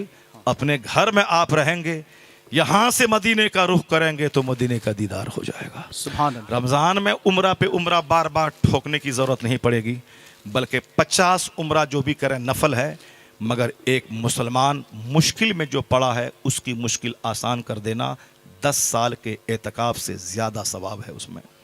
मुसलमानों की मुश्किल में काम आना, उनके बीमारों का इलाज कराना, उनके दर्द में काम आना। सारे लोग तड़प रहे हैं, सेठ जी चले गए उम्रा के लिए बाल बच्चों समेत, दूसरे लोग चले गए मलेशिया, ये चले गए मक्का मदीना, ताकि गिनती हो जाए 10वां 11वां 12वां 13वां 14वां। क़यामत के दिन सवाल होगा कि तुमने जिसको दिखाने सुनाने के लिए किया था उससे बदला ढूंढो, मेरे लिए नहीं किया था, मेरे पास उसका कोई अजर नहीं है। इखलास, सिंसियरिटी बहुत ज़रूरी है। एक सहाबी रसूल मस्जिद नबी में मोतकिफ़ थे, एक मुसलमान आया, अपना काम बयान किया, वो मस्जिद से निकलने लगे। तीसरे ने कहा कि हुजूर आप मोतकिफ़ हैं, मस्जिद से बाहर निकल रहे हैं? कहा हाँ, मुझको मालूम है। हुजूर की कब्र अनवर पर कोई इमारत उस वक्त खड़ी नहीं थी, ताज़ा ताज़ा सरकार का विसाल हुआ था, बिल्कुल सरकार की कब्र अनवर सामने थी, मिट्टी से सजी हुई कब्र थी सरकार की। इशारा किया, मैंने इस कब्र वाले से सुना है कि जो एक मुसलमान भाई के काम आ जाए 10 साल के एतकाफ से यह काम बेहतर है। सुभान अल्लाह। Islam is the religion of morality, Islam is the religion of humanity, Islam is the religion of service. इस्लाम खिदमत का मज़हब है, इस्लाम मानवता की सेवा का मज़हब है, इस्लाम आदमियत और बुलंदी अखलाक की तालीम देने वाला मज़हब है। हम लोगों ने समझ लिया है कि 1000 दाने वाली तस्बीह जो गिनता है वही सबसे अच्छा है, चाहे उसका अखलाक बुरा हो, चाहे वो गालंडर हो, चाहे तकलीफ़ दे। नहीं, इस्लाम अखलाक पे बहुत ज़ोर देता है। तालीमात इस्लाम की बड़ी रोशन है। अल्लाह तबारक व तआला इस इंसान बनाने की फैक्ट्री को ज़िंदा रखने की तौफीक अता फरमाए, पैदावार बढ़ाने की तौफीक अता फरमाए। पैदावार बढ़ती रहेगी, इस प्रोडक्ट यहाँ का प्रोडक्शन बढ़ता रहेगा तो समाज में शरीफों, नमाजियों, मुत्तकियों की तादाद में इजाफा होता रहेगा। अल्लाह तबारक व तआला इस मदरसे को तरक्की और उरूज अता फरमाए। जो भी इखलास के साथ मदरसा चलाता है, चाहे किराए का रूम लेके, 5 बच्चे को लेके, इतना तो ज़रूर है कि ये 5 बच्चे को आदमी बना रहा है, सुभान इंसान बना रहा है, बहुत बड़ा काम कर रहा है। सुभान अल्लाह, सुभान अल्लाह, सुभान अल्लाह, अल्लाह तबारक व तआला इस मदरसे को कबूल फरमाए। मौलाना अशफाक साहब जिन्होंने बड़ी मेहनत करके मदरसे को चलाया है, मदरसे को चला रहे हैं, 8 बच्चे को पैदा करके साहब हाफिज़ कुरान बना रहे हैं, प्रोडक्शन पैदावार दे रहे हैं लोगों को। अब ये बच्चे मेहनत करेंगे। सिर्फ हाफिज़ बनना ये अच्छा काम है, मगर बहुत अच्छा काम नहीं है। बहुत अच्छा काम है आलिम दीन बनना, सुभान कुरान पढ़ना, कुरान समझना। The Quran has been revealed to read it, to understand it, to consider in it, to act upon it. इसलिए सिर्फ हाफिज बना के सड़क पे छोड़ देने का मतलब ये हुआ कि एक बंदा देख के पढ़ रहा है और एक बंदा बिन देखे पढ़ रहा है, इसके अलावा और कोई क्वालिटी नहीं है। इसलिए हाफिज अगर आलिम बन जाए तो जो सिर्फ आलिम है उससे कई गुना ज्यादा अच्छा काम वो करेंगे, क्योंकि जहां से चाहेंगे वो कुरान पढ़ेंगे, लोगों को समझाएंगे। इसलिए हर आलिम का हाफिज बनना ज़रूरी नहीं है, लेकिन हर हाफिज का आलिम बनना ज़रूरी है, ताकि वह कुरान पढ़े, कुरान समझे और दीन का बेहतर ढंग से काम करता रहे। मौलाना अशफाक आज 8 बच्चे को हाफिज बना रहे हैं, कल इंशाअल्लाहुल करीम इन बच्चों को आलिम भी बनाएंगे, यहाँ से हुफाज भी पैदा होंगे, उलमा भी पैदा होंगे। और आपका काम क्या है? इस इदारे और इस फैक्ट्री को जिंदा रखना, मरने नहीं देना। फैक्ट्री जिंदा रहेगी तब पैदावार बढ़ेगी, फैक्ट्री मर जाएगी, बंद हो जाएगी तो प्रोडक्शन कहाँ से होगा। सारे लोग बैठे हैं, दस्तारबंदी का प्रोग्राम किया जाएगा, फिर उसके बाद जो अगला प्रोग्राम होगा